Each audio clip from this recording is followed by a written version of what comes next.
And good evening, everyone. Welcome into Anna Marino Stadium in Monroeville. Big East Conference football tonight is the Gateway Gators on homecoming. 2-3, 2-0 in conference. They play host to the Hempfield Spartans. Hempfield is 1-4, 0-1 in conference play. Bob Work was glad to be pinch hitting tonight for Adam Gusky. Glad to be alongside Vince Russo, GatewayGatorProductions.com from Monroeville. It's kind of an interesting matchup. These two teams obviously kind of rivals last year, playing each other homecoming at Hempfield. Didn't work out for Hempfield in that one. A big victory for Gateway, 60-7. So a little revenge on the mind of the Spartans tonight, Vince. Yeah, it's going to be an uphill climb for the Spartans, but certainly revenge on the mind after a 53-point loss. We talked about that game last season. 5,000 fans stacked into the stadium out there, out east, and boy, they were disappointed. And that really derailed the entire season for the Spartans and was a catalyst for the Gators, who finished the season strong, were able to rebound from a loss against Franklin Regional and tie for the Big East title. They've got a new head coach, Nick Kiefer. They got a win to start their season, 4 straight losses, including a loss to Penn Trafford. The game last year against Gateway, we saw Karen Lippman come in. Jake Phillips got hurt. Karen Lippman has been the starting quarterback for the Spartans, Vince, ever since that game last year. A little more seasoned, 2-7 overall as a starter, has a little over 400 yards and a couple passing touchdowns, has rushed for another. So he's a dual threat, as you see with a lot of these young men here at the high school ranks. And so he's going to try to use both of those facets of his game to his advantage. But this is a Gators team the last couple weeks that has really risen to the occasion on defense. Yeah, Gateway started the season 0-3. They got into conference play victories over Franklin Regional and Plum. Brad Birch is back. Stephen Jenkins is back. They're clicking on all cylinders, as is Jaquan Reynolds. 2 big victories the last 2 weeks for the Gators, Vince. Yeah, and the run game has been a big part of that. Reynolds over 100 yards in each game, 3 touchdowns last week against Plum, all from in close. And last week was their best offensive performance. Good mix of run and pass. Birch well over 330 yards, 3 touchdowns. And we talked about it off the air. He's been spreading the wealth. All of his weapons, when you talk about Jenkins being back, and he's leading with 300 and some pass or receiving yards on the season, but he's got Derek Selby as well as Kenny Lewis, and where Reynolds, let's not forget, catches the ball well out of the backfield. So indeed he does. If there's one maybe facts that Hempfield is susceptible, could be the running game, because they got gouged pretty well against Penn Trafford. My goodness, over 400 yards allowed. They're giving up over 225 in their 4 losses, and so that has been something we've talked about. They have a lot of injuries in the trenches, both sides of the ball, and they're susceptible. And that's going to hurt them on both sides. They're going to really have an opportunity to get Jaquan Reynolds involved early in this game and use that possession game to their advantage. And defensively, the Gators have started to apply more and more pressure as the weeks have gone on. They're getting to the quarterback, and I think we'll see that trend continue tonight, Bob. And Vince, I like Don Hall's take on this. It's the marathon, right? So 3 losses, they're all non-conference. He thought it was a good break. Birch came back, Jenkins is back. Now they're 2-0 in conference, taking care of business as they should. So I think that's the correct way to view that as well. Oh, sure. I mean, at the end of the day, it doesn't matter if you go 0-5 out of conference, if you go 5-0 in conference. You're hosting a playoff game here at Anna Marino Stadium if that's what happens. And, you know, tonight they got an opportunity to go to 3-0, and really from that point on, it's winning at least 1 of 2 against Norton and Penn Trafford to ensure you're one of those top 2 teams that makes it to the postseason. It's homecoming, too. Always a special night. You want to do good for all the students and the athletes who have come back. So it's a big night as well for the Gators in that facet. Yeah, we've got a beautiful night. It was a little warmer this week than it has been the past few weeks, and so I think we're in for a really great night of football. And I think it's all going to come down to the first 6 minutes or so. Can the Gators, who started out a little slow last week, had a couple possessions stall deep in Plum territory, can they shake off, that sort of rust now that Birch and Jenkins have been back for multiple games? Now the connection looks fresh. Can they capitalize on drives early in the game, and can they put points up quickly to start to put this one to bed? Brad Birch will try to continue add to his numbers. He's now over 7,000 yards, one of 12 quarterbacks in the entire history of the WPIAL. So that's quite a nugget to put on your resume for Brad Birch. Yeah, and I know he wants some wins to go along with that. No playoff wins yet at Gateway, and certainly moving to 3-0 tonight puts yourself in a position to rectify that wrong and make a deep run within 5A, which, as we talked about a little bit off the air, it's pretty wide open this year. Peters Township, the consensus #1, but after that, Penn Hills just lost to Moon the other day, and every team seems to have had its up and downs early in the season. So we still have a lot of question marks as to what this playoff field is going to look like. But one thing's for certain, if the Gators win tonight, they start to really clear things out as far as getting a spot in that field of 8. Yep, in the Big East Conference, 8 teams make it in 5A. The captains are meeting at midfield on the Gator logo. Hempfield has won the toss, and I believe they have deferred tonight, so it looks like Gateway will get the ball first. And again, an important game as far as the conference goes. 2-0, so you want to keep that momentum. And Hempfield, obviously, 0-1. Vince, they want to look to come on the road and get an upset, and maybe get that momentum for them from this game tonight. Sure. I mean, we're early enough that still it's possible for just about anyone. You know, the Plum Mustangs are at 0-2. Things are not looking great for them, but for everyone else, they've only played 1 or 2 games and are either split or, as the Gators are, 2-0. So hope springs eternal. And, you know, right across town, we've got Penn Trafford and Norwin tonight, too. So we're going to have a much better picture of how the Big East is going to shake out after tonight's contests. Penn Trafford is on the docket next week for Gateway and another rivalry game, but need to take care of business here tonight first for the Gators. Again, 2-0 in the conference. Hempfield is 0-1. Gateway will get the football to start this one, and glad to bring it to you on GatewayGatorProductions.com with Vince Russo and Bob Workwist. The Gators huddling up as they get set to receive the opening kickoff in this one, and they'll take the football first. Gateway will send 2 men back deep, and that'll be Kenny Lewis. He'll be joined back there by Terrence Cole. To kick it away for Hempfield, Josh Riley. There you see Josh on your screen. From left to right, high and short, one of the up men, right near the 20. Gateway out over the 30, near the 35. That is Mark Knight. Actually, he's going to get good yardage out to the 40. So you kick it to the up man, you get as much as you can. That's good field position for Gateway, starting at their own 40-yard line. Excellent start. You've got Mark Knight there, who's no stranger to having the ball in his hands. Has caught a few passes as a tight end early in the season, has a 2-point conversion to his name. And so we talked about it. The Gators are healthy finally. They've got their full arsenal of weapons, and that doesn't just translate to offense. It translates to special teams as well. Terrence Cole has been incredibly talented as a kick returner. Kenny Lewis as a punt returner in there. Nice return by Knight. Birch has Jaquan Reynolds as a sidecar to his right. Brad Birch will throw. He has plenty of time and gets a little underneath route. That's a catch and run coming up for Kenny Lewis. Goes to the far sideline. That's a pickup of about 2.5 or 3 yards on the first play for scrimmage. Birch to Lewis, 2nd and 7. Now lots of weapons out there. Lewis averaging 16.4 per catch. Selby over 12 yards. How about Steven Jenkins averaging 27 yards a catch? They got guys all across this formation that can break plays. There's a lot of talent. You got to spread it around. They go with an end-around fake and a handoff to Reynolds. He's got room. A flag is down. He's into Hempfield territory near the 42-yard line, and Reynolds was brought down there by Henry Muchler, but it might be coming back. There you see the fake on the end around, and then the counter with Jaquan Reynolds. But again, we're going to have to sort this flag out. Yeah, it's going to be against the Gators. I think it's a holding call on the Gators there, and that's going to negate what was a real nice run. And a little misdirection. We haven't seen much of that out of Don Hall and the offensive play calling this season, but good job there getting some guys in motion, creating some confusion, and then ultimately getting Reynolds into open space and a lot of it. Don't want to assume it's a hold, but usually in that situation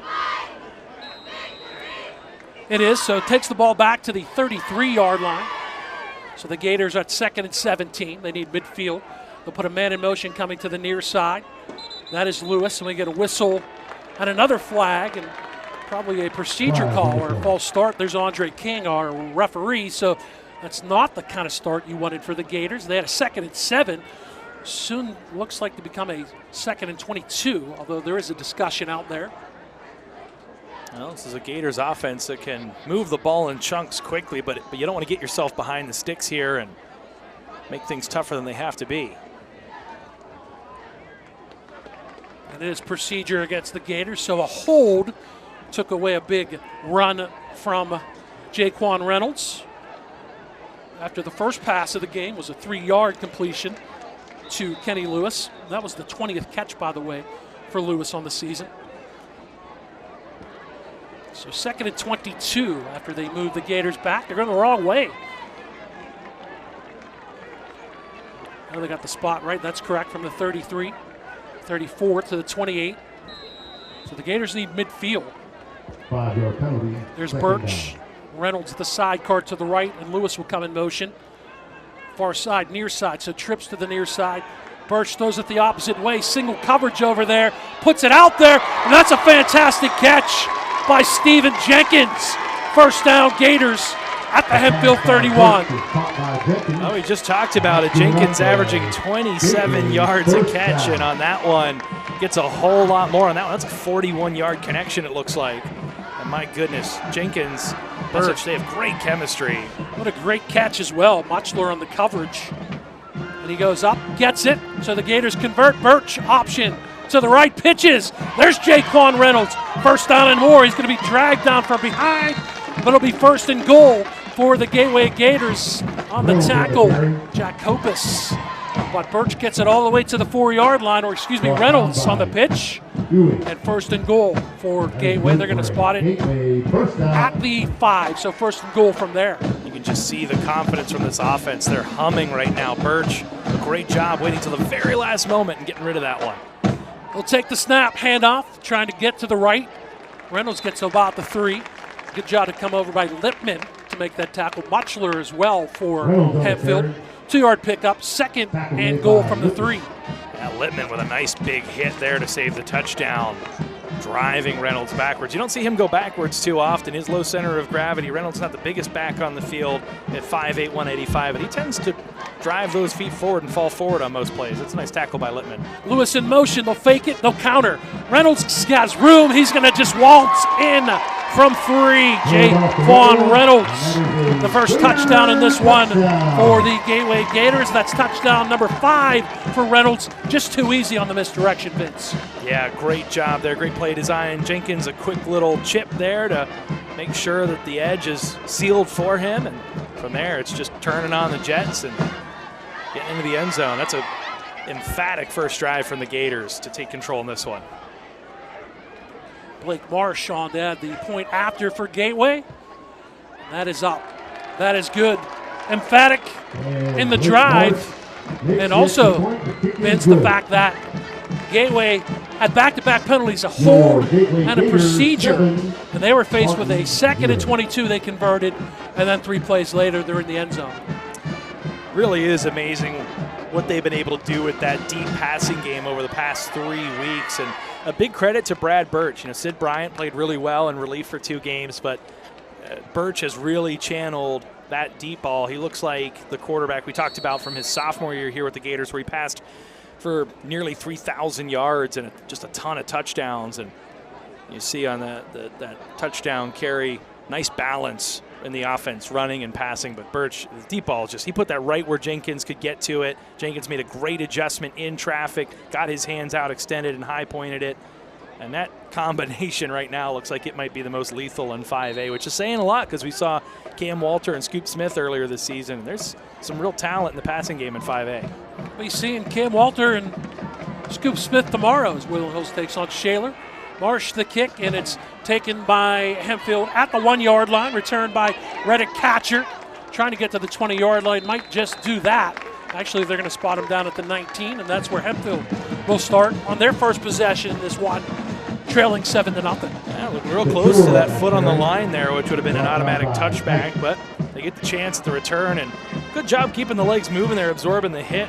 Catcher able to spin off of that one and give Hempfield at least decent starting position, and now they've got their work cut out for them, that's for sure. Brad Birch now over 7,100 yards throwing the football in his career. After the opening drive, we talked about Kieran Lippman, the senior. He's a 3-year starter on defense. And last year in the loss to Gateway, Jake Phillips got hurt. Lippman has been the starting quarterback ever since. Had an empty set, now they reset with Brock Heisler. They're going to fake it, actually. Well, it wasn't Heisler, but a throw to the outside. Good coverage, double coverage on Brady Ewing. One of the men on the coverage, Jair Phillips, but just no path for Lippman to get that path out there to the left. Yeah, not a whole lot going there. Great pressure on that play by Craig Schultz. That's one thing we talked about in pregame. The Gators have been getting better and better each week. You know, they don't have Remy Bose in there. They've had some injuries on the defensive side of the ball, but this unit really starting to find some chemistry coming into conference play here.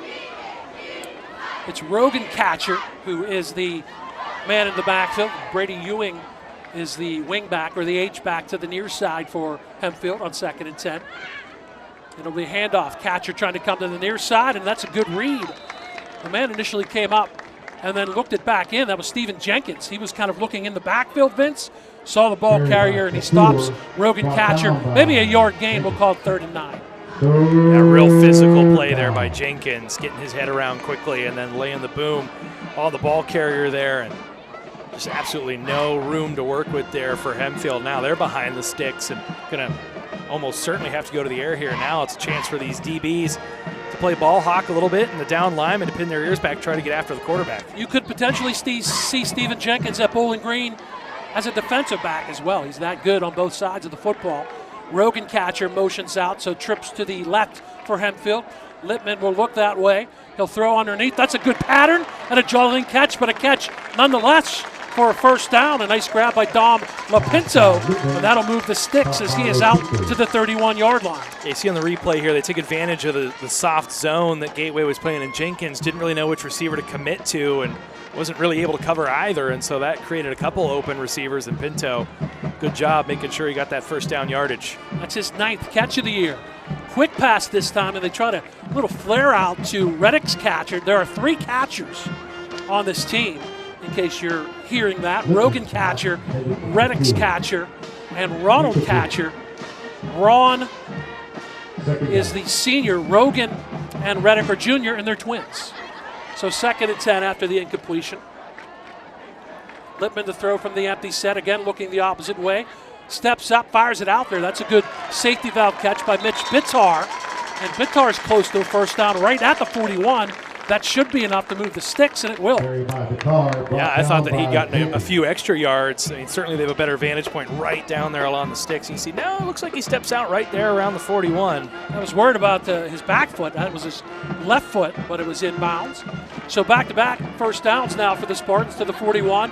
Lippman to throw again. Again, he steps up. Again, he fires underneath, almost the same pattern. This time just a quick out to the far side to Lapinto. That's a pickup of 5, 2nd and 5 for the Spartans. You're seeing the Gators defense have to stay honest as Lippman comes up here because he can run it. He's got a score on the ground, 69 rushing yards, and so you're waiting for him to pull it down and run it. I thought he was going to on that play, but a good job keeping his eyes downfield and luring that defense in, then being able to hit the guy downfield. Twice Lippman has stepped up. This time he looks the opposite way. Little slant has his man. That's an easy pitch and catch for Reddick's catcher. And that's another first down to the Gateway 49. 3 first downs this opening drive for the Spartans. Hey, it's nice when you can go and dial up the deep ball like the Gators have and score quickly. But Hempfield here, if you're able to keep moving the ball, nickel and dime, 6 to 8 yards at a time, you'll take that all day. It's easy pitch and catch, too. Why not? They've got quads. All 4 wide receivers to the near side, to the right. They'll throw it underneath to Mitch Bitar. And a good read by Jenkins as the blockers went up. Vince came underneath. He forces Bitar out, but they do get 5 yards. That's good play design. They got guys going to different levels. They're spreading. Even with 4 guys on one side of the field, they're spreading receivers out, spreading the routes out, and creating a sort of an advantage there where there's one guy open every time, and good read by Lippman to find that open man. Gators may have jumped off sides.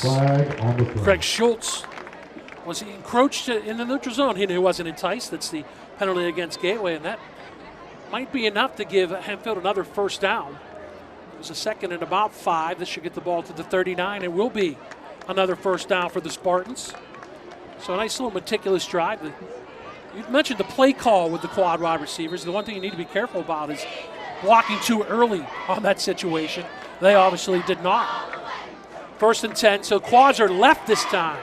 Lippman, pressure, and he feels the pressure. He's going to go down as he is caught from behind for Gateway on the sack. Yeah, good effort there, being able to get into the backfield. Good pressure overall for the Gators. And we don't got 55 on our our roster. We've had some numbers bouncing around throughout the season, but you had a number of Gators in there, including Jacob Santo, who's been no stranger to the offensive backfield this season thus far. Loss of 3 on the first sack. Lippman rolling to the right. Oh, he underthrew it. That's a good kind of motion play to run out of that to go downfield by his receiver. That was Nick Marcus. but almost intercepted on a good read there by defensive back Kenny Lewis. There you see him come up. He made a good read on that as well. A dangerous throw there, and Lewis with a defensive touchdown earlier this season against Franklin Regional. He's someone who's always looking downfield to try and take one the other way. So 3rd and 13 for the Spartans. They're at the Gator 42-yard line. They're in the white and royal blue. Gateway in the gray, black, and gold. There comes the pressure. Lippman steps up, has time, stays in the pocket, has his receiver. And that's a good catch by Lapinto, his 3rd catch. He's 2 yards short of the sticks, 4th and 2 for Hempfield. And what that does, though, in all actuality is I would assume that they were treating this as 4-down territory already, so you don't need to get all 13. They got 11 there, and that sets up a 4th and short here. You can really do a lot of different things here to try and convert. They've got Lucas Moore in the backfield now to the right of Kieran Lippman. Moore had 64 yards rushing last week in the loss to Penn Trafford. He also had 104 yards 2 weeks ago against Greensburg-Salem. So decision time, what will Hempfield do? Hempfield's going to take a timeout, I believe, as they took that clock down, the play clock down to near 0. Nick Kiefer is the new head coach, the first-year head coach at Hempfield. Familiar with Hempfield, though. He's an assistant track and field coach. He was an assistant softball coach under the great Bob Kelp. He's also a teacher there. This is a Big East Conference matchup tonight. We talked about it a little bit in the pregame. Gateway standing atop the conference fence, and Hempfield near the bottom, although we're early in this. 4 teams outside of Plum and Gateway with just 1 conference game under their belts. Yeah, still a lot to be decided, and we talked about tonight we will end up getting a lot better context as to where we're headed moving forward. This will go a long way on that. Gateway trying to take care of business. They have in their 2-game winning streak with wins over Franklin Regional and Plum the last 2 weeks for the Gators, 44-24 against the Panthers here, and then on the road against Plum, a 49-14 victory just down the road against the Mustangs. So they will keep the same formation. Logan Moore, though, he comes slot to the right, and they're going to direct snap it. And that's a good job. It was, I apologize, because Lucas Moore took the direct snap on the Wildcat, bounces off a tackle, and rolls forward for a first down on 4th and 2. Yeah, it looked like he'd already had a good job hanging onto the ball there. Stephen Jenkins trying to rip that ball loose, but a good second effort to keep driving that pile forward. And so they needed 2, they got 5, and this Hempfield Spartans offense for a team that's really struggled over the past several weeks, they really look sharp here early offensively. This drive started at throw 19. It's reached the Gateway 26. Lippman to throw again. Stands in the pocket to the end zone. Throws it out there, overthrown. It was Lucas Moore on the slot over there. Coverage was TJ Mitchell, Jair Phillips, one of those two. We'll get it on the replay. So 23 was Jair Phillips. You talked about some players missing from the lineup. Also missing Amari Gans. We know that Remy Bose, who's a fantastic linebacker, is out for the season, and Amari Gans is not dressed tonight as well for the Gators defensively. Luckily, a program that has a rich tradition and normally a decent amount of players coming out, so they've got some depth. 2nd and 10. They'll put a man in motion. Brady Ewing, he sets up as the H-back to the near side. Fake the handoff to Moore. They'll throw it to the flat. Catch and dropped immediately as the ball was grabbed by Rogan Catcher. And right on top of him was Donovan Biggs. Tackled by Biggs. And good pressure there by number 55, Roberson Louise June, who we have identified, switched from 51 to 55. So for those viewing at home, Louise June getting some great pressure early in this one, wearing different good catch, digits. too, because we want to make sure that Louise June gets credit for the sack, right? 100%. 3rd and 10. That's no gain on that catch by Rogan Catcher. Lippman will roll the pocket, steps inside of June. He's going to run. First time he has run. Gets tripped up, gets inside the 20 to the 18, bringing up a 4th and 2. Lippman is very comfortable running the football as well, and that's a nice pickup of 8 on 3rd and 10. Yeah, good elusiveness, too. Didn't panic there with Louise June in his grill, and then able to dive forward, get a few extra yards there after getting undercut at the end of that play. And once again, a 4th and short situation. Do you run? Do you pass? You got a lot of options here. And if you're the Spartans, you feel like you really have to come away with points on this one. We've got Josh Riley's a good kick, and they wildcat again to Lucas Moore. This time, nothing doing. It was Biggs as one of the players who got in on the read, as well as Mark Knight. And Lucas Moore's dropped short of the sticks, no gain, and the Gators force a turnover on downs. A good drive for Hempfield, but it ends in Gateway territory at the 19-yard line. Yeah, that's got to sting. I mean, I get not going for the field goals because field goal is not going to beat Gateway with how this offense has been humming so far over the past 6 quarters. You know, we talk about 69 points over the last 6 quarters for the Gators, but there you just feel like that's a place where you got to get points if you're Hempfield. You've been outscored about 12 to 32 over the 4-game losing streak, so you're just trying to get some momentum there. And certainly maybe a moral victory to some extent, but you got to get points. Hempfield did a nice job of going underneath on the passing game, but the Gators adjusted and they get the turnover on down. So they're at their own 19. Birch the throw, looks the opposite way, now back to the near side. He tucks it under. He's going to throw it, heaves it downfield. A whole bunch of contact, and flags are flying. And that's most likely going to be an offensive pass interference. Why not throw it up, Vince, for Stephen Jenkins? We've already seen one acrobatic catch in this contest already. Oh, my goodness. It's been just an excellent connection over the past few weeks. It seems like every time Birch has dialed it up, Jenkins comes down with it, and they're just textbook pass interference on that one. That's about as easy of one to call as you're going to see. Oh, and Buckholtz, the junior defensive back. Gateway gets a first down, 15 on the pass interference. Out to the 33, 34, almost 33 and a half maybe. Look to the sideline. That's the modified no huddle. It's a tempo, it's an up-tempo offense for Gateway. Most of these teams will do it. They'll look to the sideline. They will not bunch the huddle. And they get the play call, and here we go. They'll fake the handoff, and it's an end around.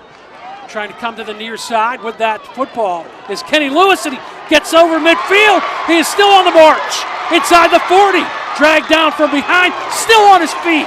Kenny Lewis all the way inside the Hempfield 30-yard line. Fantastic individual effort. They spot him right down at the 30. Just a second level of speed. The DBs didn't take the best angle. They had Lewis dead to rights in the backfield, and he just turned on the afterburners. Then from there, he has been arguably the hardest guy to bring down on this Gator squad so far this year. He is really, really good with the ball in open space, breaking tackles and flipping the field. Got 37 on that pickup. Birch the throw, stands in there, firing the post pattern downfield. It is caught for a touchdown. It is Derek Selby down the middle of the field, and the Gators have a 13-0 lead. Birch has his first TD throw of the night. And if Birch is going to be able to continue to throw the deep ball with this much touch and precision as the season goes on, you have to start considering the Gators as a real serious threat against the likes of teams like Penn Hills and Peters Township. And I know a lot of Gators faithful probably have all season, even despite that little 0-3 skid to start the year, 2 of which they didn't have Birch. But, I mean, the way this offense is playing right now, it's going to be hard to find many defenses that can stop it and many offenses that can keep up with it in 5A. 2 things going on right there. So you can obviously, Brad Birch, Vince, has shrugged off the minor car accident. He's confident. Look at him poised in the pocket. Point number 1, rush came late, so he stood in there, but single coverage on the post pattern. Selby has 17 catches now. That's his 2nd touchdown of the season. And again, one of the weapons we talked about, there are many for the Gateway Gators, and we've seen a couple of them. Birch, we've seen Jenkins, we saw the big run by Lewis, we've seen Reynolds with a touchdown run, and now we see Selby with a touchdown catch. Now, Selby really started to get some looks later in the season last year as an underclassman, and now getting to really stake his claim as one of the bigger targets for Brad Birch. And 2nd week in a row with a long touchdown. Lucas Moore to kick it off, or to receive the kick from Gateway's Blake Marsh. Near the 1 again. Comes out over the 15. Good special teams tackle there for the Gateway Gators by Tristan Houston. His foot was in the end zone. even though he fumbled that. You talked about it on the last kick, right? Yeah. That's an automatic touchback, even though the ball doesn't make it in there. I'm surprised they let that one play out, and much to Hempfield's chagrin, is that's going to lose them a net of 4 yards on that one. Talking about Gateway being nicked up with Birch and a couple other players are out injured. Sid Bryant, the backup quarterback, is not dressed tonight. Hempfield has had injuries specifically on the offensive line. They've moved a lot of pieces around into the lineup to make up for that. Part of the storyline of football with injuries. There you see the Gators sideline. Lippman, a second drive. Quick snap, too quick. It is a new quarterback in there. It's Dom Dietroff, the backup quarterback. Dietroff actually has had 26 passing attempts. So we don't see Lippman in there. We see Dietroff, the sophomore at 6 foot 200, but things did not get off to a great start there. I don't know if there was a flag. I don't know if the sticks were set. Or did they move it back 5? They do. So it is a penalty against Hempfield. Ball back to the 11 after the 5-yard penalty. Center was on a different snap count than everyone else. Dietroff is in the backfield as the quarterback will hand it off. Rogan catcher. There's no room to the near side. He'll get short yardage maybe one, but that's another nice read by Steven Jenkins. Called his name a lot so far in this one. Yeah, on both sides of the ball, making plays, and certainly offensively he's been the big game breaker, but on defense, quietly, he's put together a very physical campaign in the last few games he's been in. I mentioned that he could be on either side of the ball. You can put him on both sides of the football at the next level. It's worked for Colorado, at least before last week, right? Pass to the opposite side underneath. A little pattern to Brady Ewing, but really good coverage there by Jair Phillips, the senior, and it's incomplete. And it'll be a 3rd down and long for the Spartans. We'll call it 3rd and 14. And we talked about just hanging out pregame. Is there any possibility this could be a trap game? And I look at how the Gators have come out here, their body language, the intensity, getting up for this homecoming night. And they have done a great job of avoiding any such lures into a trap game early in this one thus far, pushing Hempfield into another 3rd and long situation. Dietrich stays in. He tried the hard count. Now he gets the play. He's got trips, quads actually to the left with a slot over there. He'll step up, avoids the pressure, has some room to run. He's going to throw it out there, has a man. That's a catch. It's quarterback to quarterback as we see Lippman as a wide out. He makes the catch, took the hit, but held on to the football. That's a 1st down for Hempfield. And again, you're going to see here that the quarterback stepping up, Dietrich. Looks like he's going to run. He kind of lures in the DB right at the top of the screen, then lets it go at the last minute. A nice connection, and I'm a little surprised. It looked like that was close to potential head-to-head contact on that hit by Lewis. Certainly a very bang-bang play, but Lippman a little slow getting up after that one. Gain to the 33, so it is a 1st and 10 for Hempfield. They'll run Rogan catcher right up the gut. He's going to get about 3. We'll call it 2nd and 7. Tackle on the play by Kenny Lewis. If that name is familiar, Kenny Lewis Sr., his father was a fantastic player at Penn Hills and went to Bowling Green. And Kenny Lewis, the Gateway Gator, the junior, he's got interest from Bowling Green as well. So maybe a legacy, as they like to call it. We're going to tick inside of 3 minutes to go in this first quarter. 14-0 Gators on a 2nd and 7. Dietrich hands it off, and nothing doing for Rogan catcher. Crashing down, Sean Moorfield. And they get catcher. He's going to lose 2 yards. Back to the 34. It'll bring up a 3rd and 9 for the Spartans. You see the big pad on the right hand of Sean Moorfield, the 5'7" sophomore.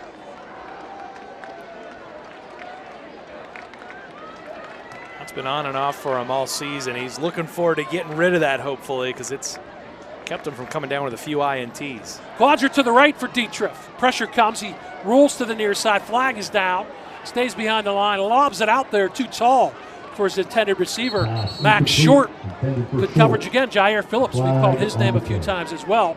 If that's a hold against Hempfield, most likely declined. And it'll should bring up a punt situation on 4th and 9.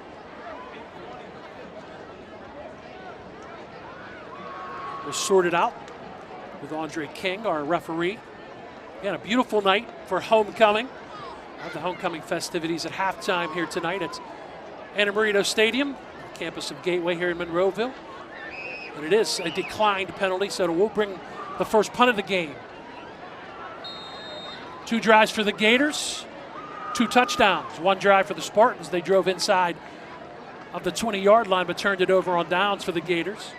And they will send out Riley to kick it away. First punt we've seen in general in this game. Both offenses have been moving the ball pretty well thus far in this one. Gators have a return man back at their own 37. Riley high and short, good hang time, but bounces near the Gator logo. Flag is down. Ball is down right there by Jack Humes. We'll have to sort that flag out. There you see the Gateway Gator cheerleaders. I'm sure they are enjoying this nice weather tonight. It's supposed to get hot the next couple of days too, if you're looking ahead. I felt it after the last couple of weeks being a little cooler. We're still at 70 here well into this first quarter. Holding against the Gators, so that's going to cost them some yardage.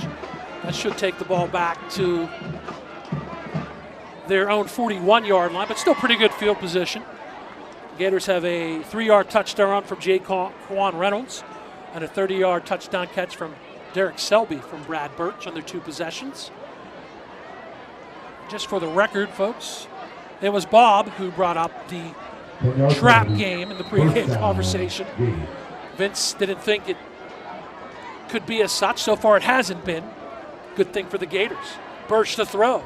He's going to air it out once again. Has a man, Kenny Lewis. He goes up, but he can't make the catch. Good closure late by one of the 2 defensive backs, Henry Muchler, to deflect that away.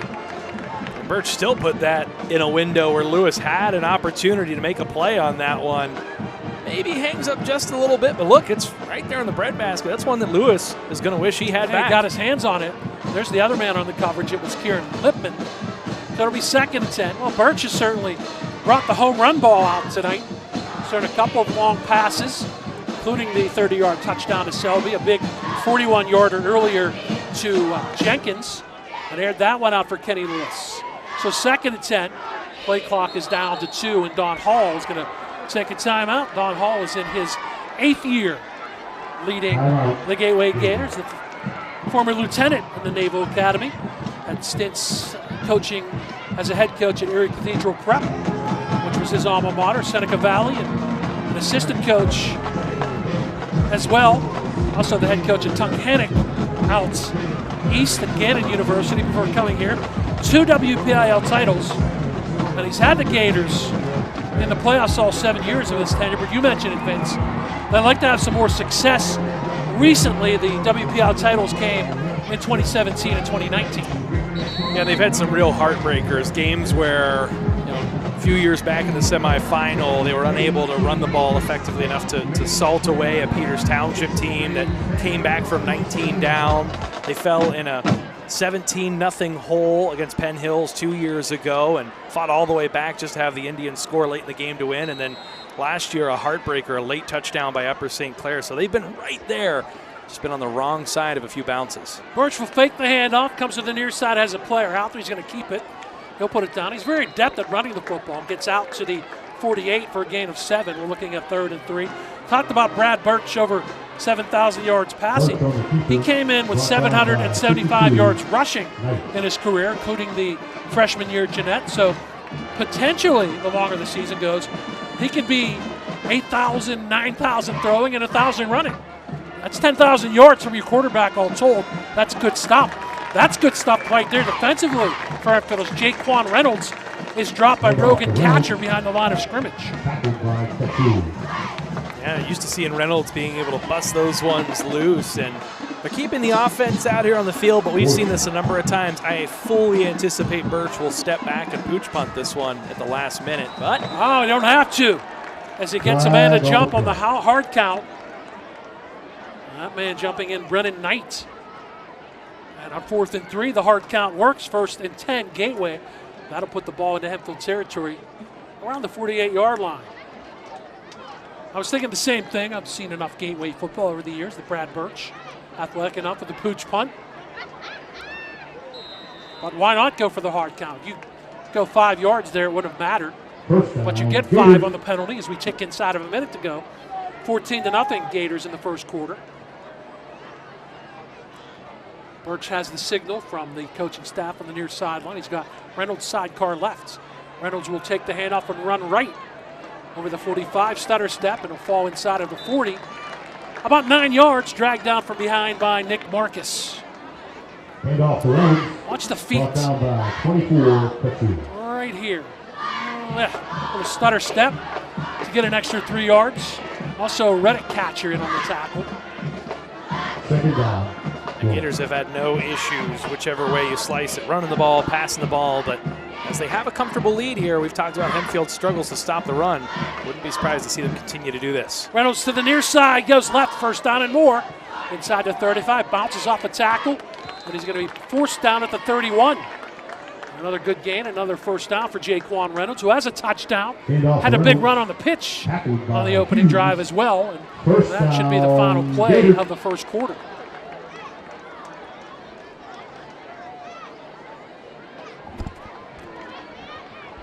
So getting the running game in effect.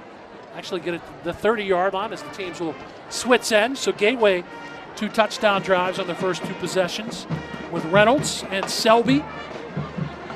A 3 and out, a 4 and out actually for the Spartans, and then a punt. We talked about the upcoming schedule briefly. We're going to put a circle around next week, October 6th. The bell is at stake as the Gators travel to Harrison City to take on the Penn Trafford Warriors. Then a big non-conference matchup against number 3 McKeesport, and then Norwin in conference, and then potentially the best team in the state there, the season ender against Pittsburgh Central Catholic.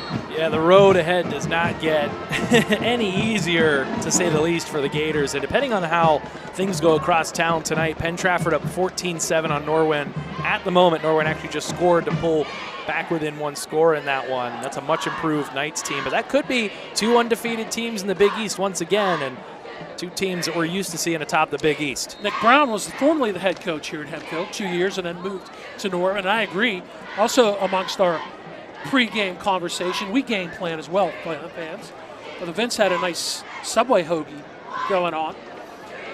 Talked about Norwin being improved, so that's one thing to look out for as well if you're fans of the Gators and looking at the Big East Conference. 1st and 10, Gateway, Hempfield 30. Birch to throw, play action, flag flies. He'll throw it downfield. Near side catch, stepping out of the way is Kenny Lewis. He's going to battle for yardage, still fighting his way to the 10, actually inside the 10, but I think that's coming back. Flag on the play. Kenny Lewis, yeah, looks just like fighting for extra yardage. Procedural penalty. Looks like it's going to wipe that one out. It is procedure. Still like what you see from Kenny Lewis fighting for extra yards. The junior mentioned he's got some other looks and interests. Stony Brook is another university that has had some interest. He, like Stephen Jenkins as a player, has world of athleticism and great on both sides of the football, great on all 3 faces of the football field as well. Just about to say that. Yeah, he's been an excellent return man. Gateway shrugged off a few penalties, 2 back-to-back on their opening drive, a hold and a procedure. They're at 1st and 15 now at the Hempfield 35. A little swing pass to the far side, maybe a wide receiver screen for Selby. He tries to cut inside, but Hempfield reads it well. That's no gain. Yeah, good job there. They're at least able to get him blocked open for a second, but then a really great play diving in there. Nicholas Marquise, the 5'8" sophomore. He made the good read because he was about 7 yards upfield, Vince. So makes the tackle for no gain. Second catch for Selby. The first, of course, was the touchdown reception. Reynolds will be a sidecar right. Trips are to the near sideline. Flag flies again. Another procedure call. Short yardage this time for Jaquan Reynolds. Tackled on the play by Brennan Knight. And also got some help from his teammate, but that might be another procedure call. I believe it's Brock Heisler who's wearing number 55 for Gateway. There he is. He was a running back, talking about injuries. He went from running back to line play. Gateway has penalized another 5 yards, so they're looking at a 2nd and 20 now, back to the Hempfield 40-yard line. Maybe it was lined up formationally. They've got stack either way. Twins are stacked to the right and the left. They're going to throw it out. This could be a double pass, and it is. They throw it downfield, and it is caught by a drop by Jaquan Reynolds. No surprise, it was Kenny Lewis throwing the football, as Lewis already has a touchdown pass on his stats, a 42-yarder. But Reynolds, he had it, and he had room in a battle of number twos inside of Bray Ewing, but he just dropped the football. Good play call nonetheless. The Gators have had every opportunity to succeed on this drive, and just had a couple execution things go wrong to force this 3rd and long. Wouldn't be surprised to see them try another deep So ball there you here. go, Vince. College coaches, Kenny Lewis can throw the football well. That's right. So just add to his resume all the things he can do and do well. 3rd and long, pressure comes. Great job to get away from it. Birch has more pressure, throws it up, and it's intercepted. Picked off by Anthony Pushkar. He's over midfield for Hempfield, brought down in Gator territory by Malik Anderson, and that's one Brad Birch would like to have back. Or more importantly, probably just eat it. Just live for 4th and long, get the punt unit out, because you go now. So it's Bob, Buckholz once and then twice on the pressure for Hempfield. and you go, Bob, from that Reynolds drop becomes that much bigger, because you go from a 1st and goal or maybe even a touchdown if Reynolds is able to shake the would-be tackler, to now Hempfield setting up shop at the 42-yard line, down 14. And this is an offense that has been able to move the ball here and there, though they haven't been able to punctuate. Now the defense. There you see again the pressure. Watch Buckholz good once, not twice. That's one that Birch should have probably thrown into the Gateway bench. Double H back, comes to the near side. Lippman back in, thinks option, cuts it up the middle. He's going to be wrapped up there in the waiting arms and the big-time arms of Rahman Payne at 6'4", 350. Rahman is appropriately nicknamed Noodles. Lippman does get 5. Birch has 6 touchdowns now and 2 interceptions on the season after that pick. And nothing noodle about his arms, though. He's got a lot of strength, and you see as soon as Lippman got into that grasp, his progress got stopped. Yeah, it got stopped pretty quickly hurry. as well. The big man in the middle of the interior line. There he is. That's number 71. That's an imposing matchup for centers. Hand off this time, and it is Lucas Moore juking his way to the left and the back end of the middle. Moore's going to get short yardage. He's brought down at the end of the play by Mark Knight. Hempfield is faced with a 3rd and 2. That's one thing to keep in mind is the Gators, much like Hempfield, they have struggled against the run this season as well. Nick Odom well over 100 yards last week. Kyle Dupill, another talented back in the Big East, he went for 135 and a few scores a few weeks ago. The Gators have had a little trouble. Mount Lebanon carved them up early in the season. See if the Spartans stick with the ground game here after a couple productive runs, or if they try and air it out. Maybe 4 down territory as well. Trips right, sidecar right for Lippman. It's Moore. He'll take the hand off and come to the near side. He's going to be stuffed. He kind of ran into one of the interior linemen, maybe his own, and then Carlos Diggs and Jacob Santo bring him down. Yeah, the good push as his own man. Jacob Wiederstein, who in his first varsity start against Shaler, was forced back into his running lane. That's a loss of 1. So that's a good job up front by Gateway. I believe that was Chase Gabriel. And that was either Schultz or Santo who pushed Wiederstein back. 4th and 3, Lippman rolls right, throws that underneath too hard as he got the fastball for Bitar. I don't know if Bitar had room as Phillips was over there, and the Spartans turned it over on down, so Gateway survives the turnover after the interception by Pushkar, and Gateway gets the ball back. Yeah, a bit of a break there. I think if they're able to get that one in Bitar's hands, he's able to turn up and at least get enough for the first down there. A chance at it anyway, right? That was definitely the fastball from Lippman. It was high and outside. But that's what good pressure in the backfield does. Is it speeds up that internal clock for the quarterback. And even though there wasn't a ton of pressure on that play, Lippman has had to run for his life through much of the evening. And so that pace of play for him is a little sped up, and just rushed it and threw it a little too hard on that one. Yeah, that's a designed rollout for him on 4th and 3. 1st and 10, Gators, 2 touchdowns and an interception, man in motion. And there's that counter inside. It's Jaquan Reynolds breaking 1 tackle, but can't get past the second wave. Lipman, Handoff to Reynolds. the strong safety, comes up amongst others and drops Reynolds for a gain of 1. Lipman. Reynolds, again, you Second talked down. about it, low center of gravity. Very rarely goes down on first contact. Brady Ewing also in on the tackle. So 2nd and 9. Reynolds has a touchdown run in this one. 14-0 Gators here in the second quarter. Birch rolls left. Pressure comes. Kept his balance. He rolls right. He's got plenty of green. Birch still on his feet. 45 coming back to the near side. Still on his feet. Birch at the 45 again. And is going to be spun down near midfield. That will be officially a 14-yard run, but it's more like 44 yards for Bradley Birch. First down. Went east-west about as much as he went north-south, but my Indeed goodness. did. We got a Hempfield player back. So Birch is certainly ready for the homecoming dance because Yeah, he was busted putting a on the move. moves there, right? Busting the move. There he is again. He cuts it back. So that's twice on this play that he cut it back. And again, he's equally adept and comfortable running the football as well. There you see the Hempfield lineman who's down.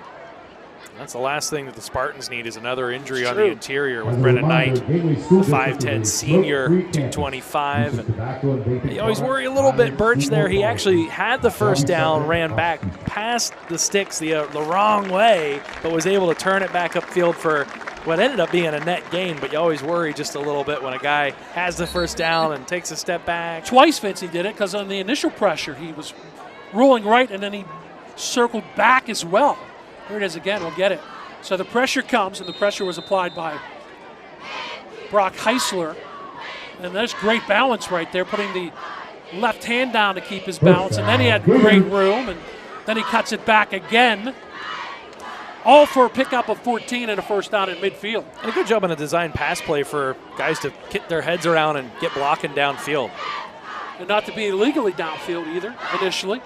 Pump and go near side to put it up there, down the middle, and it's off the fingertips of Kenny Lewis on the post pattern on the coverage push car. And Lewis very nearly had a touchdown reception down the middle for the Gators. Oh, that's probably the first deep ball we've seen in about the last 3 weeks. You know, game and 2 games and a half now where you had that ball just a little too far out of the reach of Lewis, who was You had Lewis on wide the post, open. and you also had Dyson Harper in single coverage down the near boundary on the go routes. So Birch had 2 options there. Very nearly had Lewis. So 2nd and 10. Reynolds faked the handoff and a design to run to the near side for Birch, 45-40, 35, and he stumbles down inside the 35-yard line, and another first down at the 34, 16 more on the ground for Brad Birch. You know, we saw this whenever Sid Bryant stepped in for a few games, who has a slightly bigger frame, some quarterback design runs, and the offense was sputtering a little bit at that point, so they were really just pulling the kitchen sink out and throwing everything at the wall. But I'm glad they've stuck with a few design quarterback runs. It keeps the defense honest, and frankly, they've had great success with it all season long. 1st and 10 at the 34, Birch the throw. Plenty of time, throwing it out. It is Harper, touchdown! Birch to Dyson Harper, 20-0 Gators, a 34-yard touchdown strike. It's there. They, over the past 3 weeks, they have had that deep ball whenever they've wanted it. They just have not had the speed, DBs, to keep up with Harper and company when they go deep.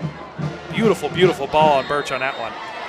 After the Marsh extra point, he's 2 for 2. Blake Marsh. I'm going to ask Lee Schaefer to bring that replay up again after this extra point.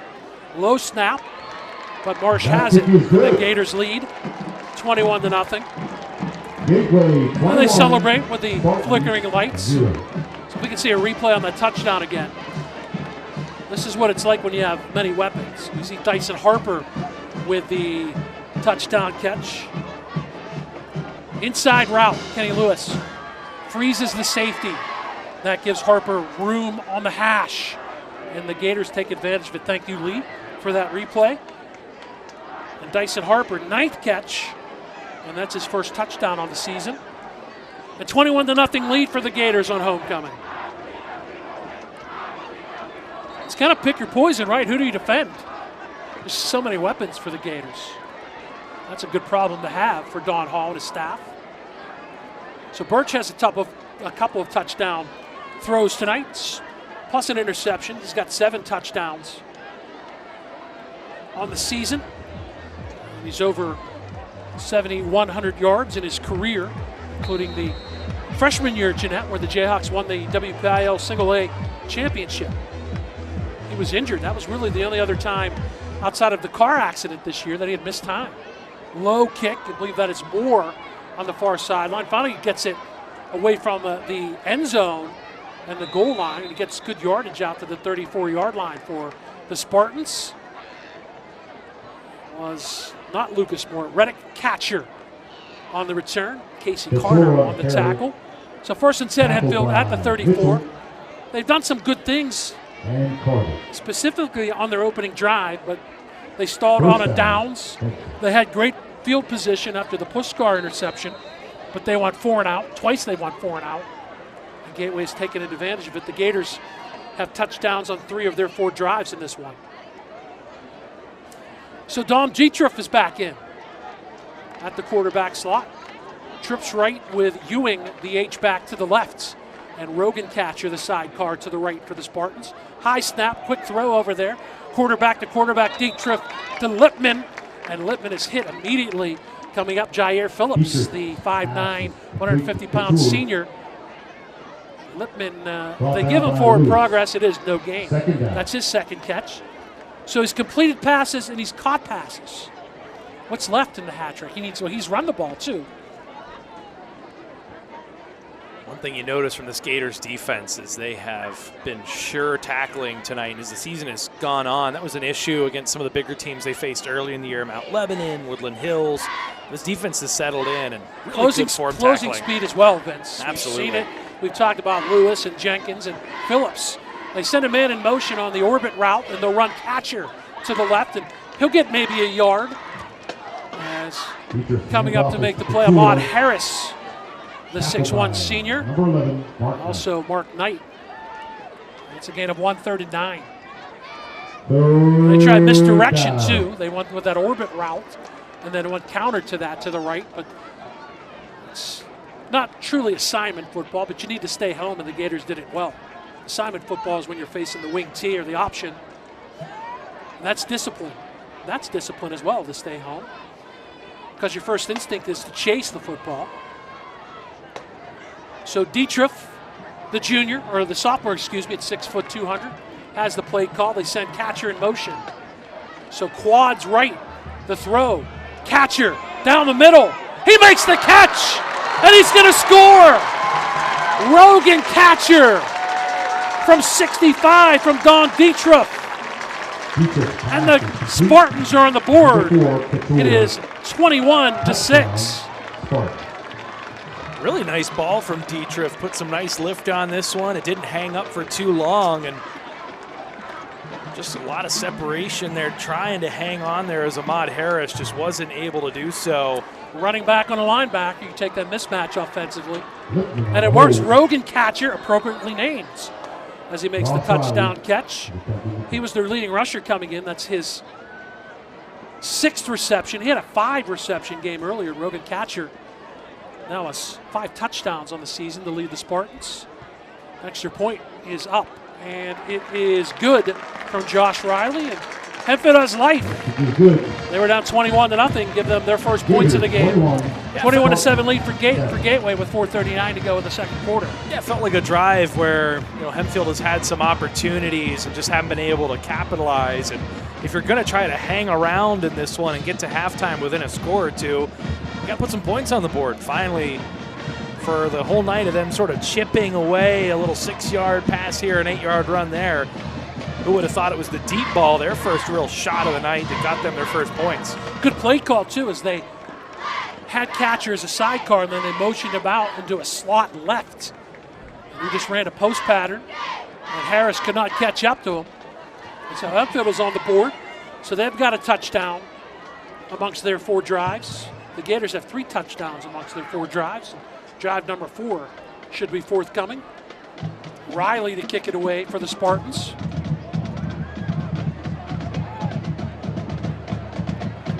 Lewis, one of the deep men. Lewis and Phillips, I believe, are deep. for Gateway. Waiting to kick from Riley. Big, tall, 6'4" senior. They go onside kick. I think they got it back. I think it was the kicker, Josh Riley, who got it back. Trickery works. And the self-onside kick. Talked about 6'4". He used his length there, and Hempfield gets it right back. Nicely done by the Spartans. We used to call that the old Norm Johnson kick back in the day. The kicker tops the ball, guys flank him, run, take out the guys in front of him, and the kicker just falls on it. And there, kicker didn't even have to fall. He just sort of snatched it up out of midair and then fell down forward. And now, not only do they get the ball back, but they're in Gators territory once again. You can Google that, folks. Google Norm Johnson, you'll see it. Feel free to yell out Norm, too, as well, as was the case when Norm Johnson was kicking for the Steelers. That's well done. Caught Gateway by surprise, and now you got a chance to cut right back into this lead. It was 21. It's now 14. And they've got Dietrich in his back-to-back possessions with twins either way. After Dietrich threw the touchdown catch, they'll motion Lipman out of the backfield, so trips are to the right in the empty set. Dietrich the throw, guns it, fakes it, and then he'll get tackled. He did avoid the sack, but he is dropped by Louis June. Actually gets a yard to the Gators 47. Good job to pull this back. I thought he got rid of it. He almost did. A good job by that interior lineman, Louis June, closing that hole up in a hurry. There's another Gator defender there. 2nd and 9. As Lucas Moore is the sidecar, but we've seen them motion out of that set in the last 2 plays from scrimmage, including the touchdown as they look to the far side. Dietrich does for the call. Relays the play call along to his teammates. He'll take the shotgun snap. Screen right, boom! Moore hit immediately. I believe that was Mark Knight. I'll check at 13. Carlos Diggs, the sophomore. Watch this, ball, receiver, and defender. That's S.J. Moorfield. That's Moorfield, my bad. I'll get it right on the 3rd try. You deserve credit for that, Sean Moorfield. Hey, they've got no shortage of guys on this side of the ball either that can really blow up plays. And that ball popped up into the air. Luckily, it went backwards in a hurry because that could have been a tip drill had that bounced the other way. Thinking maybe he sees that earlier. It could have been a pick 6 the other way. Well, he does got the big. He does have the right big hand wrapped up. So exactly what I was going to say. Timeout, Hempfield with 3:48 to go. 3rd and 10 at the Gators 48-yard line. Gators have touchdowns from Jaquan Reynolds, a 3-yard run. And touchdown passes of 30 to Derek Selby and 34 to Dyson Harper from Brad Birch.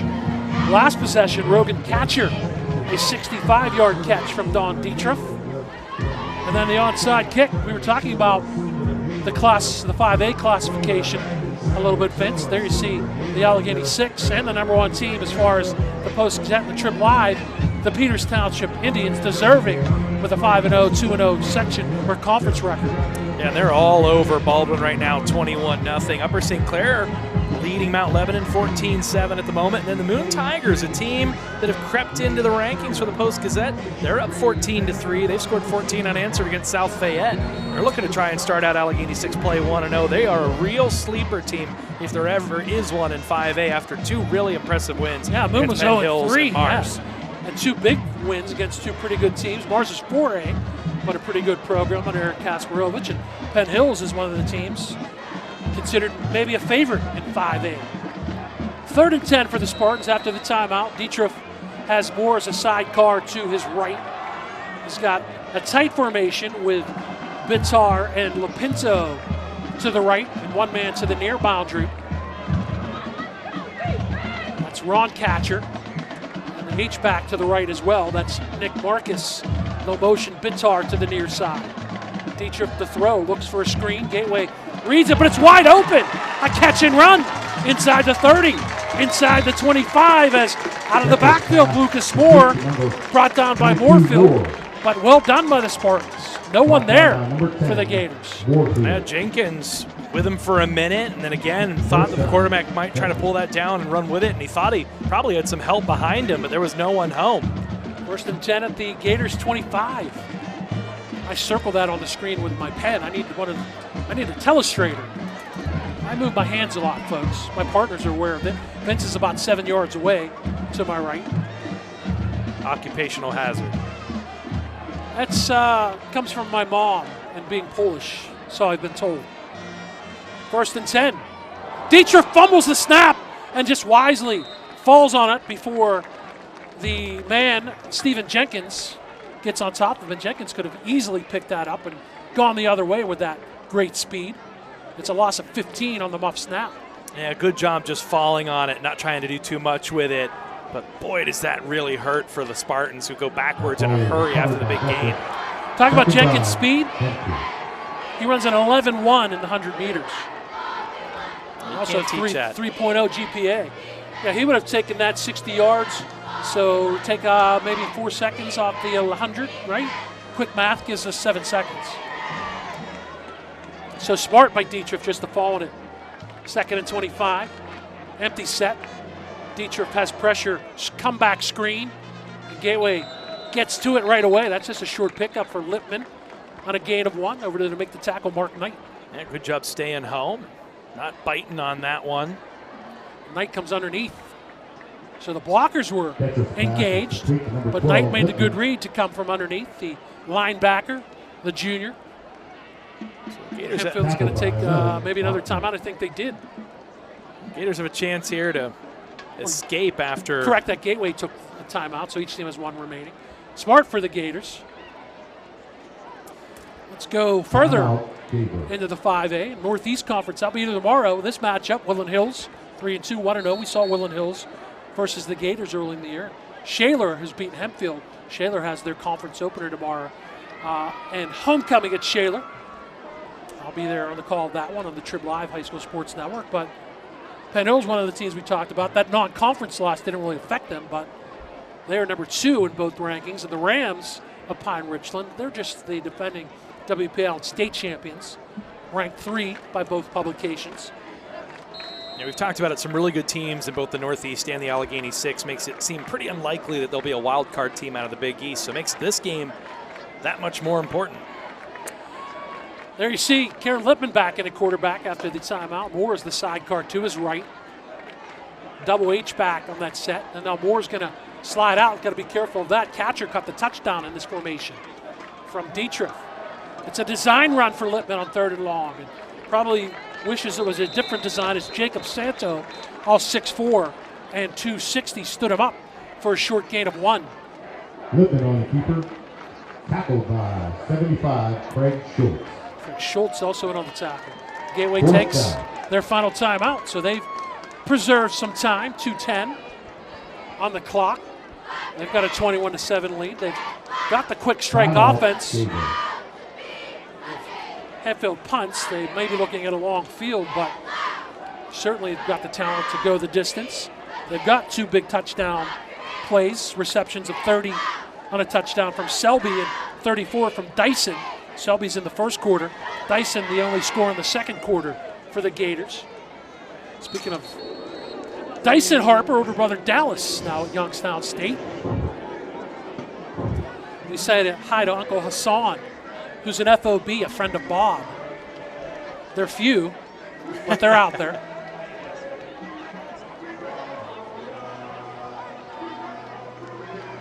Plus, you got good return men. If I'm Hempfield, I just look at maybe just kick this on an angle. Lewis is kind of sliding back to be the return man. And with Josh Riley, I might just kick this out of bounds and get it inside the 20, maybe inside the 10. Take your chances on defense. That's smart. It's going to hit. That's well done. They do to the middle of the field, but it is down near the 13. I know I'm 39-ish. I liked it when punters just angled it out of bounds. You try to kick it. This worked out, but on Sundays, if you were next to me on the couch and I'm in the easy chair, I say, sometimes rather loudly, why don't you just kick it out of bounds? That's just me, though, folks. It worked out for Hempfield. So you're looking at 87 yards for a touchdown for the Gators. So got a good field goal kicker in Blake Marsh, though. Well, you talk about angling punts and things like that. That's tough sometimes for the guys on Sundays to do, let alone the under 18 guys down there on the field. So I think, credit to Josh Riley, he did it right. I'm talking about the professional levels, and just you get it inside the 20. That's the key. So Hempfield did a great job there. Plus, you have Lewis, who's a dangerous return man. He didn't get his hands on that. He's in motion, so trips left. Underneath, that's a little flare out to Jaquan Reynolds over the 15, over the 20. Lipman got him, but lost him. He's angled out by Owen Buchholz, but Jaquan Reynolds picked up 10 or 11 and a first down for the Gators. Well, that broken tackle allowed Reynolds to get out of bounds, which saves time for the Gators, allows them to take their time getting the play in from the sidelines, even though they do like to play up tempo, but looks like this one's going to get brought back. That has hurt the Gators a little bit. That was a downfield flag. So it was a hold, but it was on the run and the catch. You talk about the penalties, that has made this still a game. This was pretty close to being done and dusted, up 21-0. Gators driving again. And let's not forget, before that long pass to Reynolds that got dropped, there was penalties that pushed them back and required them to have to take that shot downfield. They shrugged off the penalties on their opening drive, but you're right, it changed the complexion of that last drive, the one drive that failed. So it's a spot foul, so it actually ends up in a loss of 3 back to the 10. So give 10 on the catch. Birch is going to run 15, 20. Has room to the near side, gets a good block from Harper. 30, 35, 40, 50, 40. Birch is angled out of bounds by Lipman, but a big time run by Brad Birch all the way to the Hempfield 25-yard line. Boy, oh boy, he must have heard that he was within striking distance of 1,000 yards. He's trying to take a big chunk out of that tonight. Well, he'll be inside of 200 because that should put him over 800 career yards. Fantastic stuff there by Birch. A little extra gear coming down the near sideline. Actually, they move it back. It was closer to the 30. Oh, it is to the 20, 23. So fantastic stuff. And all of a sudden, you go from inside near your own goal line to near the red zone. A little swing pass left to Reynolds. Good job to come up by Brady Ewing to trip him up, and Reynolds gets 3 to the 20. Still plenty of time, even though you have no timeouts for the Gators. No rush whatsoever, though. They're going to continue. They've been an up-tempo team all season that benefits them in these situations. They put a man in motion. They'll fake that. They'll throw. Underneath route, good reaction. And a stop and a catch on the far side by Derek Selby, his 3rd catch. 1st and goal, Gators. My goodness, contorting his body, bringing it back. That's a difficult catch to make. Your body's going one way, you're trying to bring the hands back the other way and squeeze that ball before you take an obvious hit there. That's pretty good coverage. Can't do much more than that. 1st and goal, Gators. They'll hand it off to Reynolds, who has a short touchdown run. Did he get another reaching, stretching? And the near side official said he's short. Give him 2.5. 2nd and goal inside the 1 for the Gators. Yeah, it looks like that knee may have came down before Reynolds was able to stretch that ball across, and now the Gators got to pick it up just a little bit here. 30 seconds left. Reynolds in motion, option. Birch turns it inside, and he scores easily. Brad Birch, his 3rd touchdown run of the season. His 3rd touchdown, 2 passing, 1 running. And the Gators go 90 yards at the late in the 2nd quarter. And they've got a 27-7 lead. It looks like there was some extracurriculars after that pulled the flag out.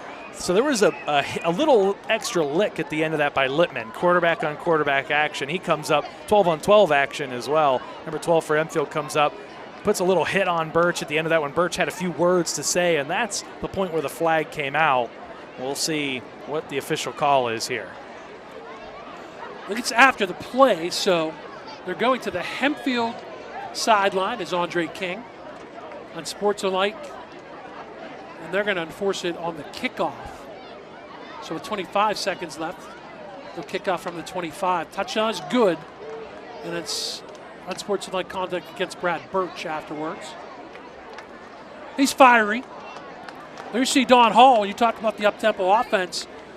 So when you're a coach, right? So you go to Florida, and you're still coaching while you're down there if you're Don Hall. He goes to South Florida. Tyler Hudanick, who was a player for Don Hall at Seneca Valley. He went to the University of Tennessee and USF in Tennessee. They learned a new offense about speed and spacing.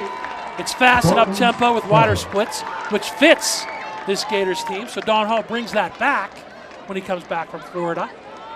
And it's worked, especially the last 3 games, 2.5. Birch gets the touchdown. It's taunting by Birch, really. Didn't throw the football or anything, but a little yap after the touchdown. And you're not supposed to do that. You got to keep a cooler head. But Littman did come up and lay a little bit of a lick. Yeah, shoulder in the end zone, right?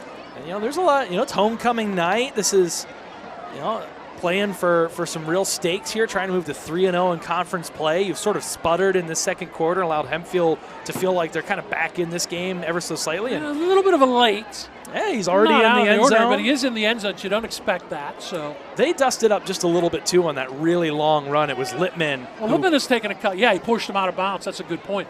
Littman has taken at least one big hit as a wide receiver, too, so he wanted to lay a little bit of the lumber back.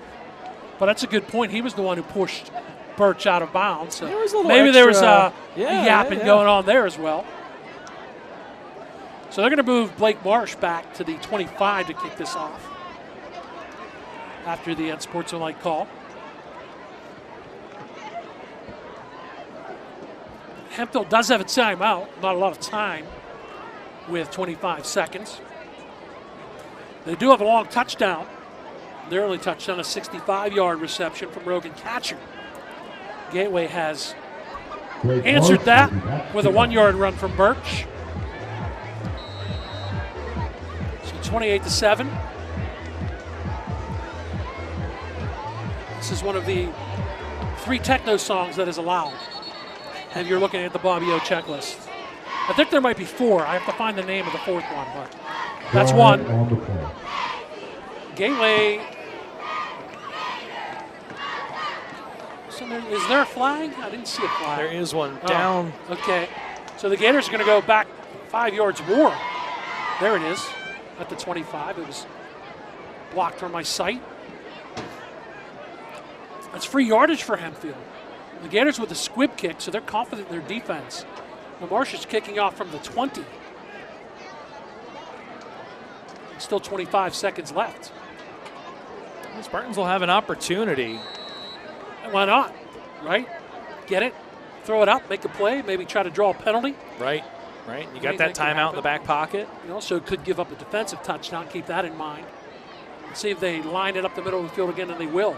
The bouncer, that's a good bounce. That's a great kick. 35-40, midfield, so still good field position. Ball's out. Ball comes out. Talking about turnovers, came out of the hands of Reddick Catcher. It's recovered by TJ Mitchell. Is it a fumble? It is. So the Gators get their first turnover. And now, speaking of airing it out, taking a shot, why not Gateway? Why not? I wouldn't be surprised to see them try to get one to Selby or Jenkins here. I'm going to go on a limb as Hempfield takes their last time out. Brad Birch has the arm strength to find the end zone. That was called me being sarcastic, folks. You got those receivers, let them run under it. Well, the line has played better as the season has gone on. He's had time to stand in back there, and if they're able to do that again here once more, and he can just kind of give it a ride. And he's healthy too after being nicked up in the car accident. It was on his way actually to the game against Woodland Hills and got nicked up in the car accident. But he's back and healthy. Got some interest. Still believe there's an offer from Akron on the table for Brad Birch. He had injured his ankle in that championship game when Jeanette won the title, and then has to miss the state playoffs. And up until the 2 games this year, that was his only games that Brad Birch, there you see him right there in the middle, missed. He played last year through some injuries, including some hand injuries. So you wonder why the numbers might have been down. That's the reason. Right. He didn't start against Franklin Regional, but came in pretty quickly in relief when it was pretty quickly evident that they didn't really have any alternatives to turn to. Of course, that was the one lone conference loss last season, that 16-7 upset at the hands of the Panthers. Gators are on 46. Birch will throw it underneath, and the hook and lateral, and it works for a first down as it was caught underneath, and they gave it to Kenny Lewis. Well, it froze things up enough for them to get out of bounds and to save not having to clock it here, saves a few seconds, and it gives them the opportunity to try and now give that heave-ho to the end zone. So it was Jenkins to Lewis on the hook and lateral. So, right, you moved up 12 yards, 13 maybe. trips right, so let's see if they go Hail Mary to the near side. Birch rules that way. Inside of 10 seconds, again keeps his balance. Heaving it to the end zone. It is incomplete. I thought Lipman might have had it, and I also thought the Gateway receiver, I believe it was Harper, might have come up with it. Watch again, Birch with the balance. He might be breakdancing at the homecoming dance tomorrow. You got to Google that, folks, too. Still 2 seconds, so another chance, another shot at the end zone. Yeah, good job there. That certainly could have very easily been the last play of the half. They'll get another crack at it here, see what they draw up, but just try to get guys down into the end zone, give it a chance. Harper, Selby, and Lewis come to the near side. Low man to the far side is Jenkins. Maybe you just give it to Reynolds and let him run around. Hempfield has 4 deep. Pressure comes. Birch has to throw it away on the final play. Good pressure by Heisler, among others, for the Gators. And the half comes to an end. Gateway with 14 points in each of the first 2 quarters. They had a 21-0 lead. Vince, they've got a 28-7 lead at the half. And good things all around. A couple of touchdown runs, a couple of touchdown passes, and a pretty good job defensively as well for the Gators. Yeah, things sputtered just a little bit there in that second quarter, but by and large, the Gators taking care of business and looking clearly like the better team out there. And, we talked about needing to come out, set the tempo off the start. They did that with a couple quick touchdown drives, and little things sort of slowed down in that second quarter. Big credit to the defense for stepping up and making sure they had the long touchdown pass, but then after the turnover, or the onside kick rather, and setting them up in great territory, Hempfield's been able to move the ball, but they've not been able to finish drives, and the Gators defense has been a big catalyst for Gators opening drive, talk about a quick start. They score, they have 2 penalties, they overcome them. Hempfield has a long drive, but the Gators defense stiffens, and then Gateway took control. So check and check offensively and defensively for the good start for the Gators. Yeah, absolutely. You couldn't really ask for much more after one half of play. They're in the driver's seat. They'll kick the ball off to start the second half, but you got to feel confident in the way all 3 phases of the game are playing right now. 28-7 lead for the Gateway Gators here at homecoming. The Hempfield Band will perform, and then we will find out who the homecoming queen is at Gateway High School 2023. Glad you're watching us, GatewayGatorsProductions.com. Getting ready to start the second half, 28-7 lead for the Gateway Gators, as you can see. Glad to be aboard the GatewayGatorsProductions.com broadcast tonight. Vince Russo, my partner, Bob Orquist. A shout out to the staff, executive producer Adam Gusky, who's on assignment tonight. I've got the task of filling his big shoes tonight. His daughters Bree and Allie Gusky, Dale Breakall, and the Lees, as we affectionately like to call them. Lee Schaefer III, Lee Schaefer Jr. Fantastic crew, as you know, and lucky to have them covering Gateway Gator Athletics. Glad to be here alongside of Vince. Always good to be at this great facility. Enjoyed a piece of pizza, and someone paying attention. Gold plates and black napkins, right? It's all about accoutramenting. Yeah. Right there. You see the colors on the screen. 28-7, Jaquan Reynolds, a 3-yard run. Derek Selby, a 30-yard catch. Dyson Harper, a 34-yard catch from Brad Birch, and then Brad, a 1-yard touchdown run. The touchdown for Hempfield, Rogan Catcher, a 65-yard catch from Don Dietroff. There you see Don Hall. There you see Brad Birch, who had a great first half, adding to his great career numbers. Just looks really comfortable. I want to say in both phases, because he had some nice runs. Some shifty runs, great balance too, a couple times keeping his balance with his left hand. He had a big run late, which actually the Gators drove 90 yards in less than 2 minutes, and he capped off that run, that drive with a 1-yard touchdown run. So he's got 2 touchdown passes, 7 on the season, 3 touchdown runs now for Brad Birch. There you see Jaquan Reynolds, had a couple big runs and a 3-yard touchdown run. Very nearly had the other touchdown run, about a half a yard short, which led to the short run by Birch. The defense good too. 1 turnover. Birch threw an interception picked up by Anthony Puskar, but a fumble by Hempfield, their only turnover too, denied them a chance at points late. Hempfield's opening drive, the second drive, they drove down the field pretty good. They passed underneath after Gateway had a 7-0 lead. They got inside the Gateway 20, but that drive stalled, and since then it's really been all Gateway. 21-7 at one point, 28-7. Hempfield gets the ball to start the second half. So they've alternated, mostly alternate possessions with Lipman and Dom Dietrich, but Dietrich did, after he threw the touchdown, he came back out, which was smart by Nick Kiefer. You play the hot hand. So Stu starts at quarterback. There you see Dietrich right there. Looks like he might get it. And not that Lipman wasn't in the lineup. He played wide receiver when he was not quarterbacking for the Spartans. Hempfield maybe. That's a hands team. Highest number in the up line is 27, so maybe they're expecting some trickeration. We saw Hempfield and a great job by Josh Riley, onside kick after the touch, and recovered his own onside kick. And they're going to blast it deep. Blake Marsh to the far sideline. It is catcher. Gets near the 30. I should be specific. Reddick catcher, since there's 3 catchers on the Hempfield squad. And they are at the 30-yard line. Well, we talked about this being Big East play. Had a chance to scroll through the socials and see some of the scores at half, and some of the games are a little further along than us behind. It looks like if scores hold, we might be headed toward an undefeated matchup for the Battle of the Bell next week. Penn Trafford at the half up 28-14 on Norwin, though that is a Norwin team that's mounted a few comebacks late in games. One unsuccessful last week against Woodland Hills, one to take down Plum a few weeks earlier. And the Mustangs, speaking of them, rebounding nicely after that loss to the Gators. They're leading Franklin Regional 20-17 right now. It is Dietrich, the snap from Hornyak.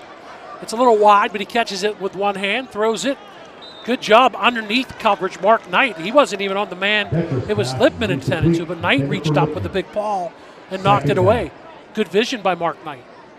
And look, he was on the short man. And then he made it, actually, Kenny Lewis was there as well. Maybe it was good that both of them deflected it. By the way, congratulations going out to Taylor Allen. She's the 2023 homecoming queen here at Gateway, the cheer captain as well. So congratulations, Taylor. Great crowd tonight, especially for the Gateway faithful, but a number of blue shirts down there as well. Not a terribly far drive for Hempfield, and so good crowd overall. Sidecar to the left of Dietrich. He'll drop back, he'll throw. Throwing it deep, has a man. Did he make the catch? He did.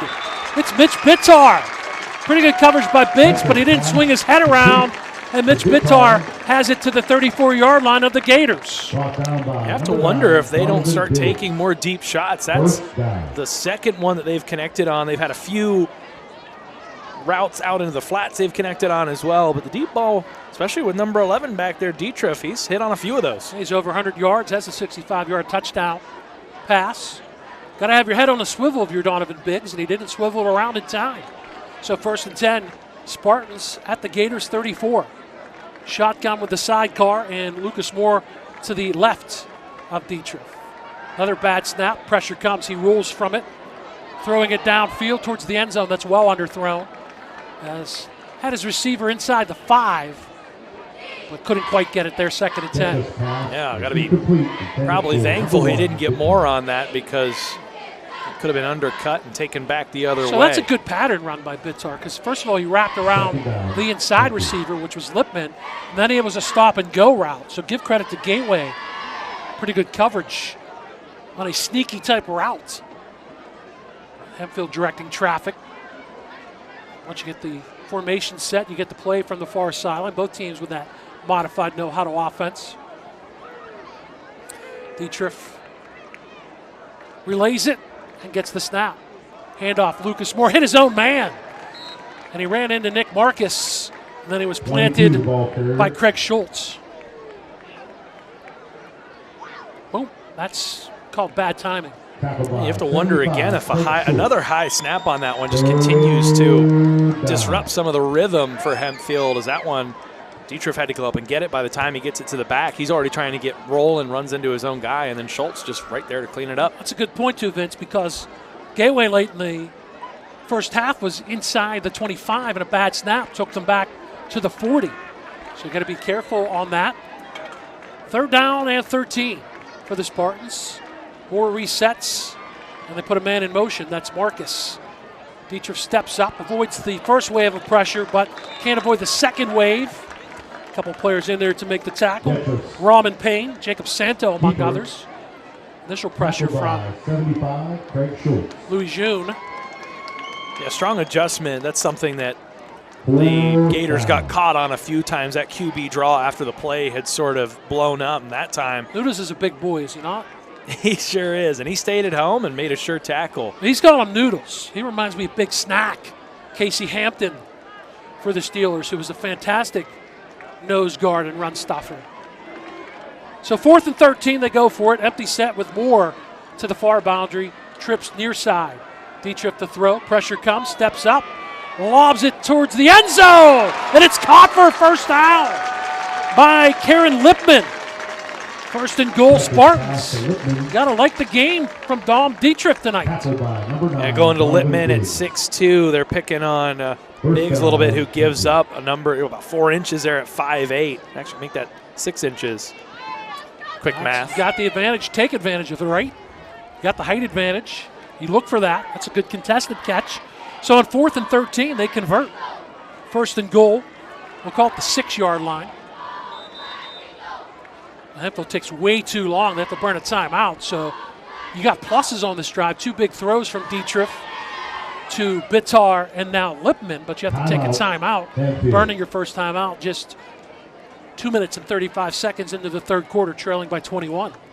Yeah, nothing you ever want to see happen when you're trying to claw back into a game and your offense hasn't quite had that big playability the Gators have. You've had to sort of pick things up in chunks, which takes time, and you only got so much of it here in the second half.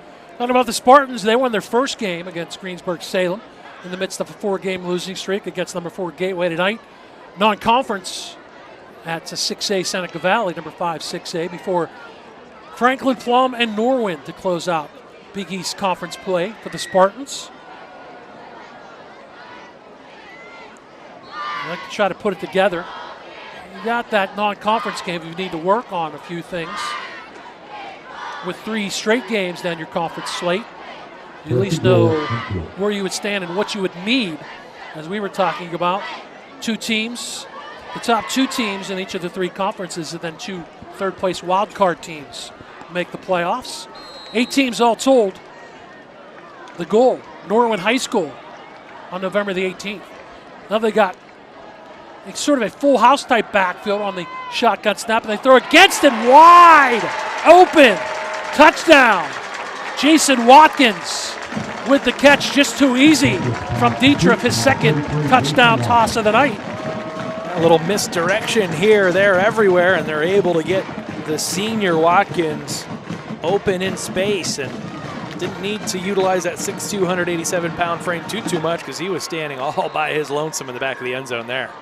Josh Riley trying to cut the lead in half out of the Lipman hold. Lipman has made a couple nice catches. Maybe if you're Nick Kiefer and his staff, you think about keeping Dietrich in a quarterback and using Lipman's athleticism in other places. We shall see. Snap is a little bit high, and we're going to get a whistle and a flag. They may move. Flag on the play. Closer. It looks like Gateway's encroaching, says Andre King. So moves it to the yard and a half up. They're still going to keep the extra point team out with Josh Riley. After the last touchdown, Riley had that great onside kick. Gateway knows about it now, so they've been forewarned, just in case they're listening to or watching. I like the black and royal blue Nikes that Karen Lipman has on.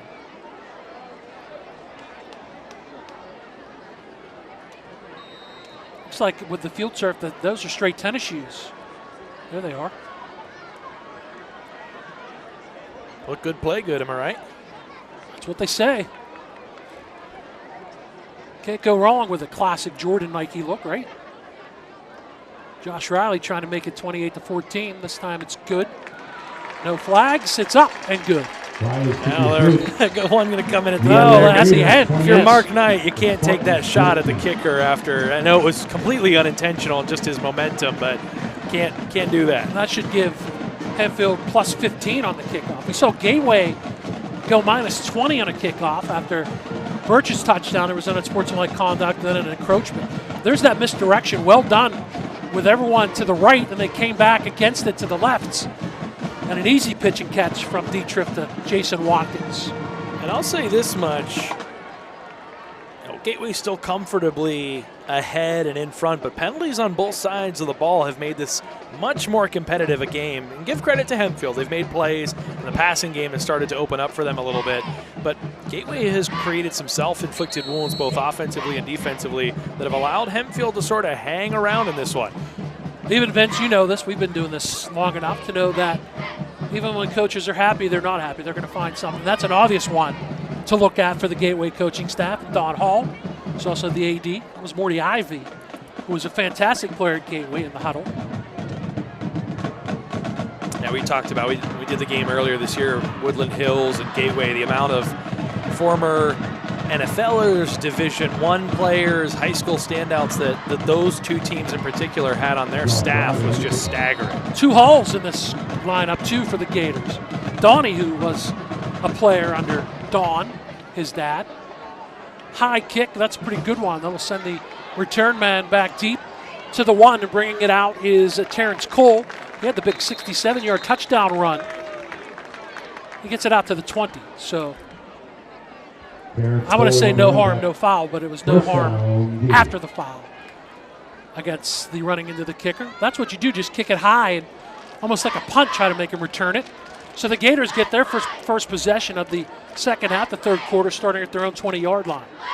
Birch has 2 touchdown throws and a touchdown run.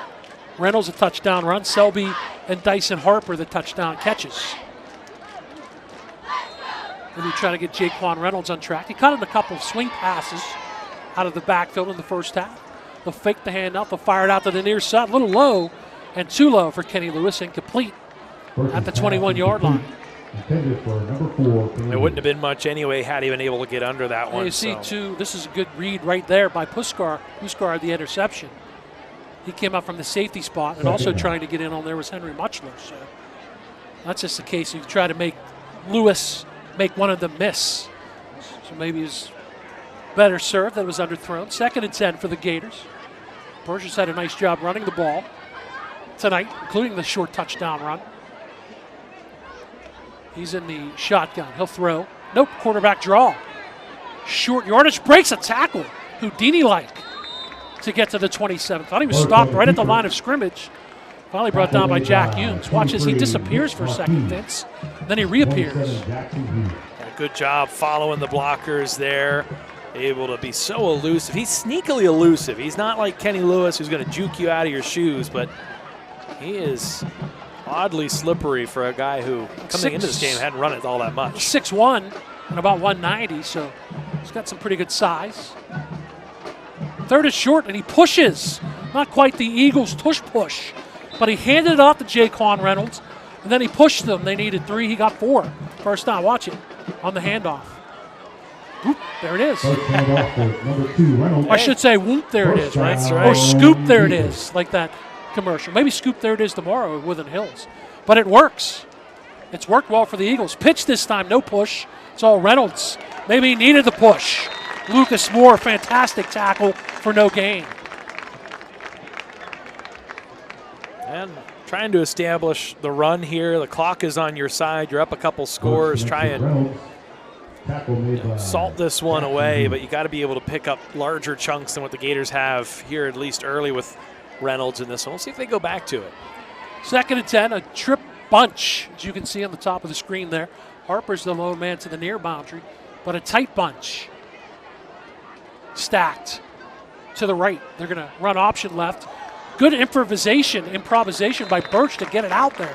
It'll be short yardage, but there was no room to pitch it underhand, so watch the improvisation. Yeah, it makes you hold your breath just a little bit, right?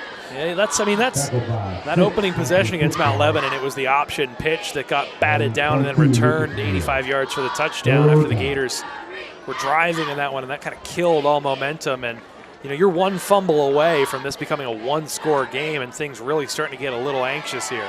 3rd and 7 as we near 7 minutes to go in the third quarter. Sidecar to the right. They fake the handoff. Birch to throw. down and out, and it's underthrown. They had a clear out by Selby, an underneath pattern by Lewis, but it was bounced over there, and it's going to be a punt for the Gateway Gators. Yeah, and some clear frustration from Birch, who just missed on a couple throws. He's been excellent the past few weeks, has put the ball on a rope a number of times in the first half again tonight. But 2 throws, the out to Kenny Lewis and then that one there into the flats, both landing at the feet of the receiver, not giving them a chance to make a play. Birch will punt it away. The return man, Hempfield, at his own 35. That is Reddick catcher. It just goes out of bounds. Actually makes the catch. I'm surprised he caught that. He had some space to work with there, and you saw him sort of. That confused me for a second because I thought there was a lot more. I had to replay that in my mind. So they're at the 39. That's not bad, but he could have got at least 5, maybe 10 more yards. But we'll see what the Spartans do with.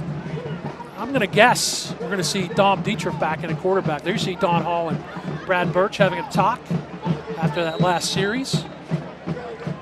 Probably the worst series of the night, maybe outside of the interception that he threw. And you're right. Hempfield scores a touchdown, and it's a 1-score game.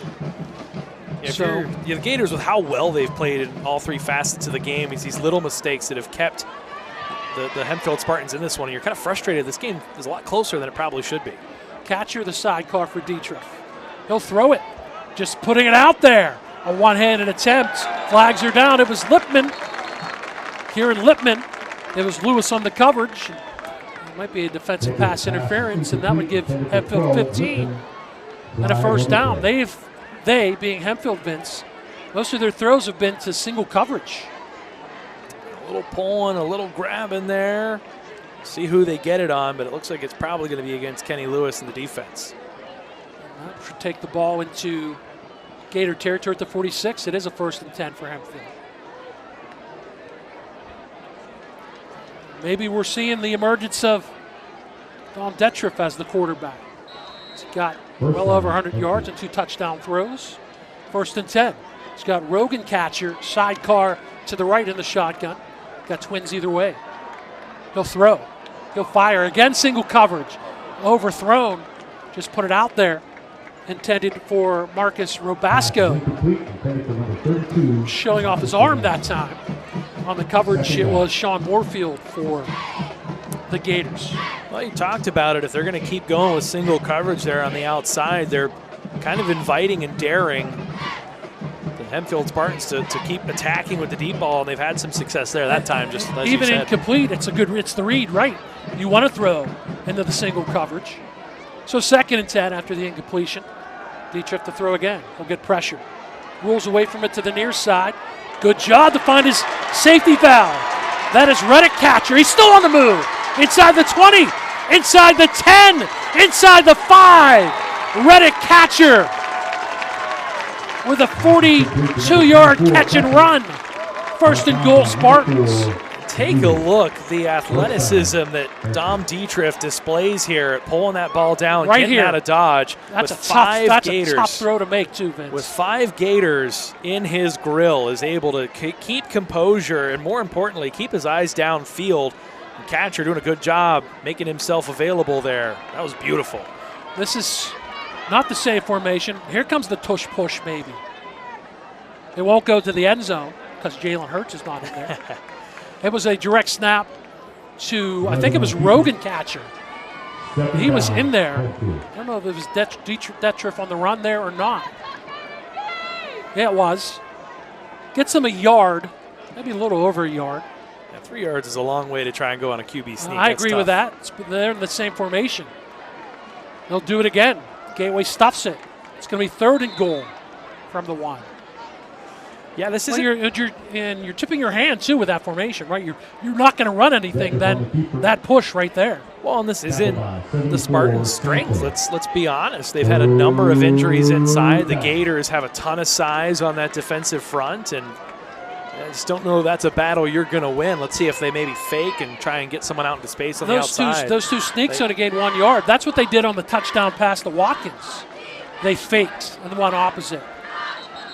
And now we get a Hempfield timeout. They've burned 2 of their timeouts. We still have 5:11 to go in this third quarter. Not a bad time to take this one on 3rd and goal. No. Looked like they were going to condense it again, Vince, to the line of scrimmage. No, you got to come away with points here. You've got to pull yourself within striking distance with a little over 17 minutes of game time left. Still a lot of time, but that, if the Gators can start to get the ball moving and run the ball a little bit, that can shorten up really quickly. Homecoming here at Anna Marino Stadium. There's what's in your future at GatewayGatorProductions.com. Boys soccer next week versus Plum. The Bell at stake on that Friday football game a week from tonight. Little girls volleyball action against McKeesport. You just piggyback McKeesport, right? They just stay in town as football on October the 13th, Friday the 13th. And then football against Norwin and against potentially the top team in the state, Central Catholic, 6A, 5A. But so much of the air is let out of that game. It's so frustrating to see non-conference games, 2 of the last 3 games of the season, games that don't matter, games that potentially injure players for postseason runs. So you wonder, for both of these teams, Gateway and Central Catholic, who have high aspirations playoff-wise, does everyone dress, and how long does everyone play? Fantastic point. Detriff in a quarterback. He's got Ewing as the H-back, double H-back with Ewing and Donson. He's got a sidecar in Lucas Spohr. Let's see if they come right. Twins are left. Twins are right. Trips left. He's going to run left. Turns it up. Did he sneak in? He did. Detriff has 2 touchdown passes, and now he's got a 2-yard touchdown run. And the Spartans are within 8. If you're the Spartans, you've got to be salivating at the fact this guy's just a sophomore. He's going to have a lot of time to grow, and Littman was kind of pigeonholed into being quarterback after the injury last season and has struggled just 2-7 as a starter, and now all of a sudden you might be able to put Littman, who's a really athletic young man, at some different positions and open up your offense a little more with the emergence of Detriff. On to add the point after touchdown, trying it for the 3rd time, is Josh Riley, and it's a 7-point game. 21 of the last 28 points for Hempfield. McKeefer said about Kieran Lippman, he leads by example. He's got college interest because he's lengthy. You talked about his size earlier, Vince, but a true leader, he would want wins.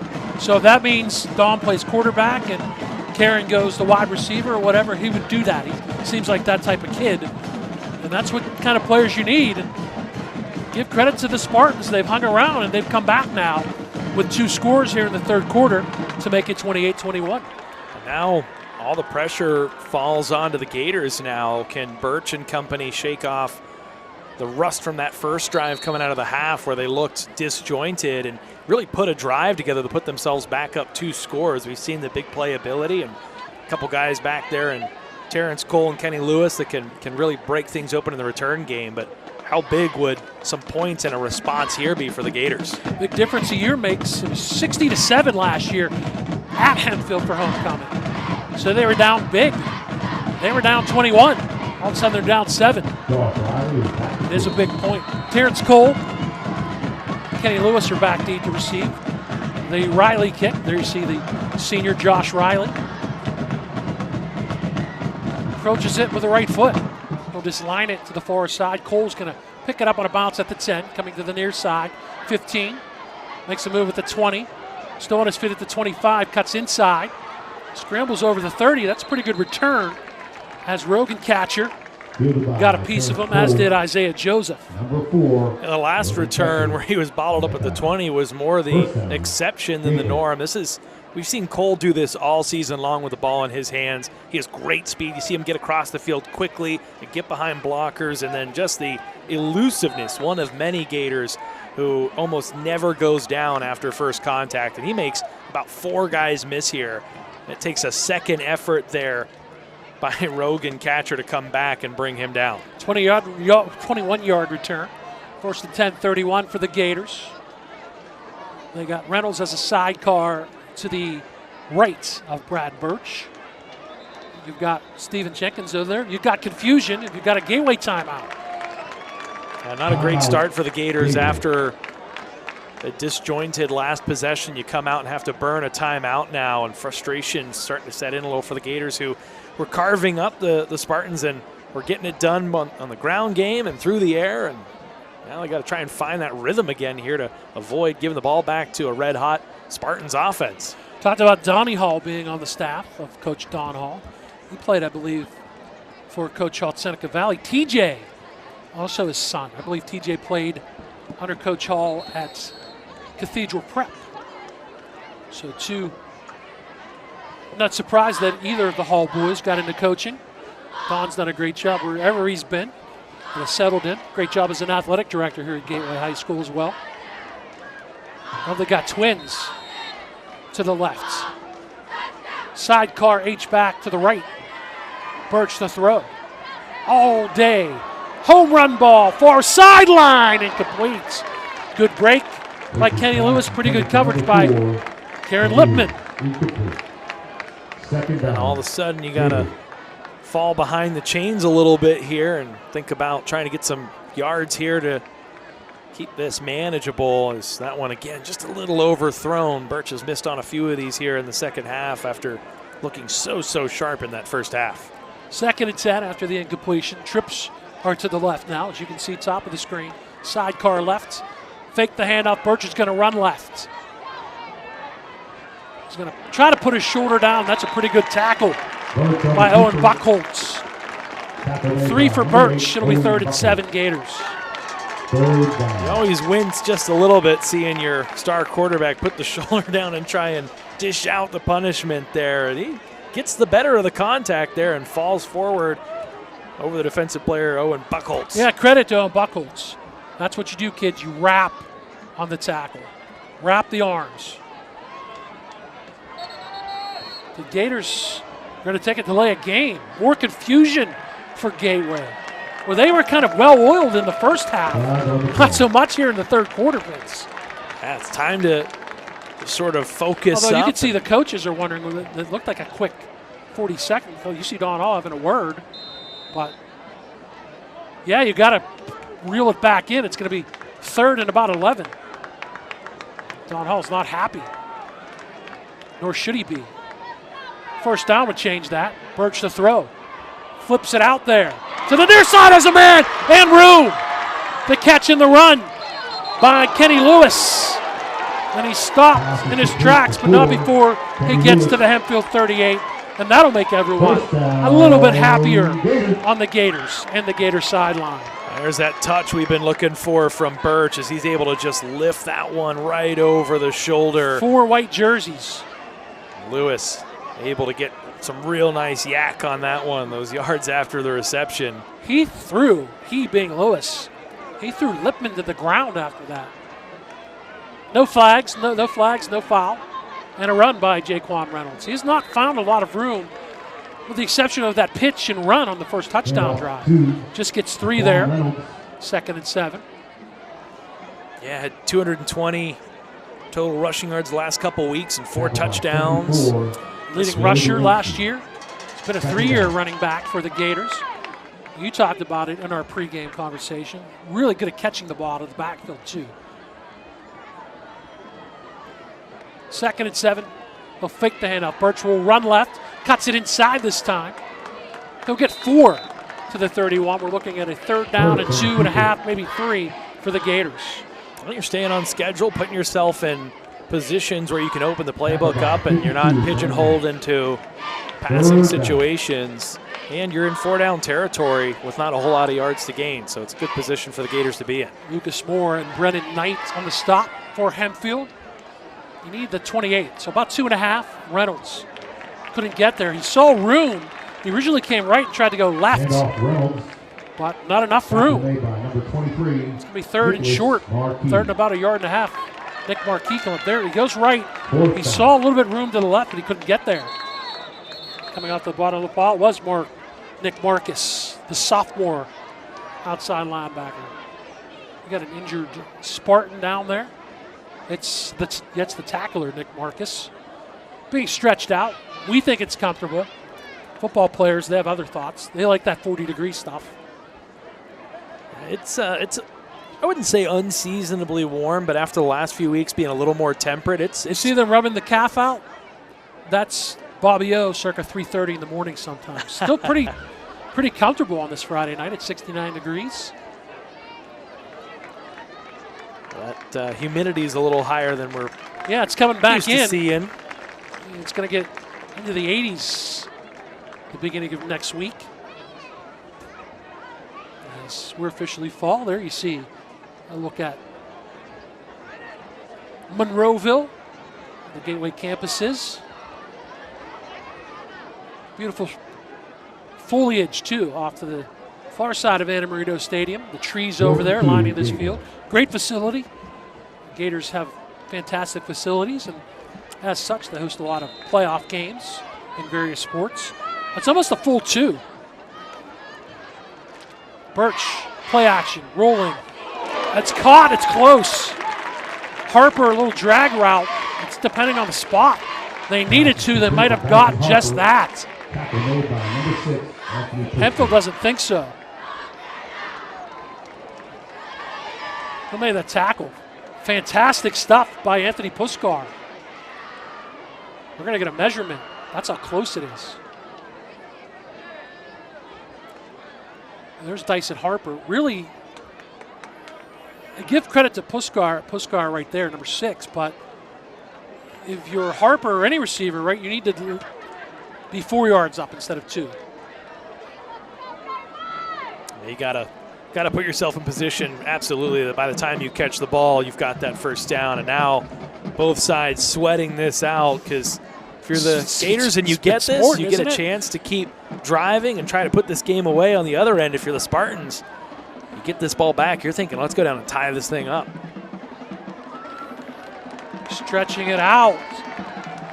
And they got it by the length of the football. See, Dyson Harper said, I know exactly what I was doing. We needed 2. I got 2 plus a football. And the drive is alive. You move the sticks any way you can. Well, it still didn't look happy if you saw that look. There's still some more confusion. And again, that's a contrast to how Gateway was in the first half, because they were pretty good offensively in the first half outside of the interception. But this drive has been good. The big play, the third down catch and run to Kenny Lewis. So they're 1st and 10 at the Hempfield 28. Reynolds sidecar right. Twins either way for the Gators. In the shotgun for Brad Birch, the senior. Drop back, has time, throws it out. Near side, double coverage. And it's caught! Stephen Jenkins, touchdown, Gateway. That pass is complete to number 3, Stephen Jenkins. Boy, Birch had to put that one right at the back of the end zone for Jenkins, who is able to go up and get that one in double coverage. And again, that combination of those two has Gators fans thinking that after that 0-3 start, this is a whole new season. Not only, Vince, does he have to put it at the back of the end zone, but he has to split the double coverage. And give credit to Stephen Jenkins, too, as he went up and got that. Another great catch by Jenkins and a touchdown, and the Gators trying to make it 35-21. The kick is up. The kick is good. Blake Marsh out of the Jair Phillips hole for Stephen Jenkins, his 4th touchdown. Well, he's been a nice player to get back in the lineup for Gateway. You can see there why he's got some looks from some Division I colleges. Actually, more than looks. He's got a Bowling Green scholarship in his back pocket. Sure does. Committed, excited. Also had offers from Maine and UNLV, and you can see why. That's a fantastic catch. We talked about it earlier, his impact defensively as well. He is so noticeably physical out on the field and has made such an impact. And again, he's averaging well over 25 yards a catch on the season. He's been the big-time deep threat for the Gators, and he's been able to change the complexion of games and does so here. You know, it's a game of inches, right, Bob? And they're a few inches away from the Spartans looking at trying to march down the field and tie it up. Instead, it's a 2-score game again after a really big play. Birch has 3 touchdown throws on the game. Stephen Jenkins, all-conference defensive back at Woodland Hills before transferring into the Gateway School District. Blake Marsh to kick it off. The 14-point lead restored. Hempfield at the 6. It is Catcher out over near the 20. Reddick Catcher. And Hempfield gets the ball back at the 26-yard line. So a 20-yard return. Jackson Smith made the tackle for the Gators on special teams. Still a lot of time left in this one if you're Hempfield. You don't panic here. You still got about 2 minutes left and then a full another quarter to play. You are down 2 scores, but the passing game has been working for you. And even though you're down 2 scores, I think Nick Kiefer, Vince and his staff have to be happy. You've done some good things with Dom Detriff and a quarterback. If he stayed there, maybe he's won the job. Because then you take advantage of Karen Lipman at 6'2", and 180 as a wideout. They've got that quad formation again to the top of the screen, and he'll roll that way. Cuts back, pressure comes, gets it up, threw it away. That second wave of pressure got him under his feet, and he was falling down as he threw that. I believe it was Mark Knight who got on his cleats. He got out of the tackle box, and he ran back into it. So that's not the issue. He gets that hit from behind, but he threw it into an area where there really wasn't anyone there. I think he wanted to throw it out of bounds, but the clip kind of took the steam off of that. He's lucky that wasn't picked off. Pick 6. There were 2-3 Gators right in the vicinity of that one that just couldn't get to it fast enough. Kenny Lewis was rubbing his hands like that. He was closest to that ball. He got it away, though. Avoids the sack and the interception. So 2nd and 10. He's got Lucas Moore as a sidecar right. That trip to throw. Underneath route, has his man, flag is down. Nick Marcus breaks tackles, lost the football. Sean Moorfield has it. And it might be a hold, but if it is, you're going to ignore that. You're going to take the turnover. If you're the Gators, it should be 1st and 10 Gateway at the 35. There's the hold. There's the catch. And the strip by Jair Phillips. The recovery by Moorfield. 1st and 10 Gators at the 35. That's the 2nd turnover. 2 fumbles for the Spartans. While there is a decent amount of time left in this one, if the Gators are able to capitalize off of the turnover here, go back up comfortably by 21, you start to sow those seeds of doubt back into that Hempfield sidelines and weather the storm. How about the ebb and flow? So Hempfield has a nice drive, but Gateway takes care of business. It's 28-7. Boom, Hempfield scores twice in the 3rd quarter. 28-21. Inches away from making a stop. Touchdown pass to Jenkins, and now a turnover. It's actually the 37 for the Gators. So the flow is back for the Gators. And Birch to throw. Fakes the run. Stops. Pops. And I'm not sure if he was throwing that away. He did have Stephen Jenkins there, but he was flat-footed. We have a flag down? No, I was motioning because watch this replay. Look at Jaquan Reynolds in the middle of the field. Oh, man. He was open, and so was Jenkins at the end. There's 1 white shirt and 2 black jerseys. Good catch. Yeah, Reynolds. There's a missed coverage somewhere. He kind of just stood with his hands up at the end of that play like, I can't believe you missed me. But Hempfield, to their credit, got just enough pressure that it didn't matter. 2nd and 10. Another throw from Birch. Firing the post pattern on the cross. Caught at the 15. Nice down and in route by Kenny Lewis. Boy, Lewis and Jenkins and Selby as well. Ball caught the ball well. And 1st and 10 for the Gators after the pickup of 22. Tackled by number 12. The Gators receiving corps does such a good job making catches in traffic. So much more often than you're used to seeing high school teams. And they have what almost looks like a college passing arsenal. It's really impressive. I agree completely. Reynolds the run. Shimmy and shaking, but the white jerseys didn't fall for it. He'll get short yardage. Coming off the bottom of the pile is Brock Heisler. See, he gave the shoulders, but the linemen couldn't see it because they were being blocked. Jacob Horniak also in on the tackle. We're under a minute to go, 3rd quarter. Hempfield has outscored the Gators so far in the 3rd, 14-7. Gateway has the 14-point lead. Birch to throw. Quarterback draw. Comes right. Still trying to come right. Just puts the stiff arm down. That could be a flag, and it will. It's not on Lucas Moore. It's the other player. I wonder if it was 52. Brennan Knight. We'll see on the replay. Because Moore made the tackle. It was about a 3-yard pickup. If you're the Spartans, you just got to let go at that point. The stiff arm at the end by Birch. Half the distance will bring up a 1st and goal. We've seen that a couple times. Birch has been hit. He got it unsportsmanlike. He jawed a little bit with Kieran Lippman after his touchdown. Andre King is going to tell us after the play. Dead ball, personal foul against the Spartans. Half the distance. He said third down, but it should be first. Right. Here's the replay. Take a look. Should take the ball to the 7. Drag him out, and then that extra push there at the end. It was Knight. And that's just, it wasn't malicious, but it's just too much. You just can't afford to be making mistakes like this. One thing I want to point out, Bob, the clock was running. They hiked that ball with 18 seconds left on the play clock, up a couple touchdowns. I'm trying to milk this clock as much as possible. Let that play clock continue to roll. Tempo is part of what the Gators do, but you're right. Clock management is a big part of it. 35-21. Birch will throw it. Reynolds out of the backfield. Can he get to the end zone and the flag? He does.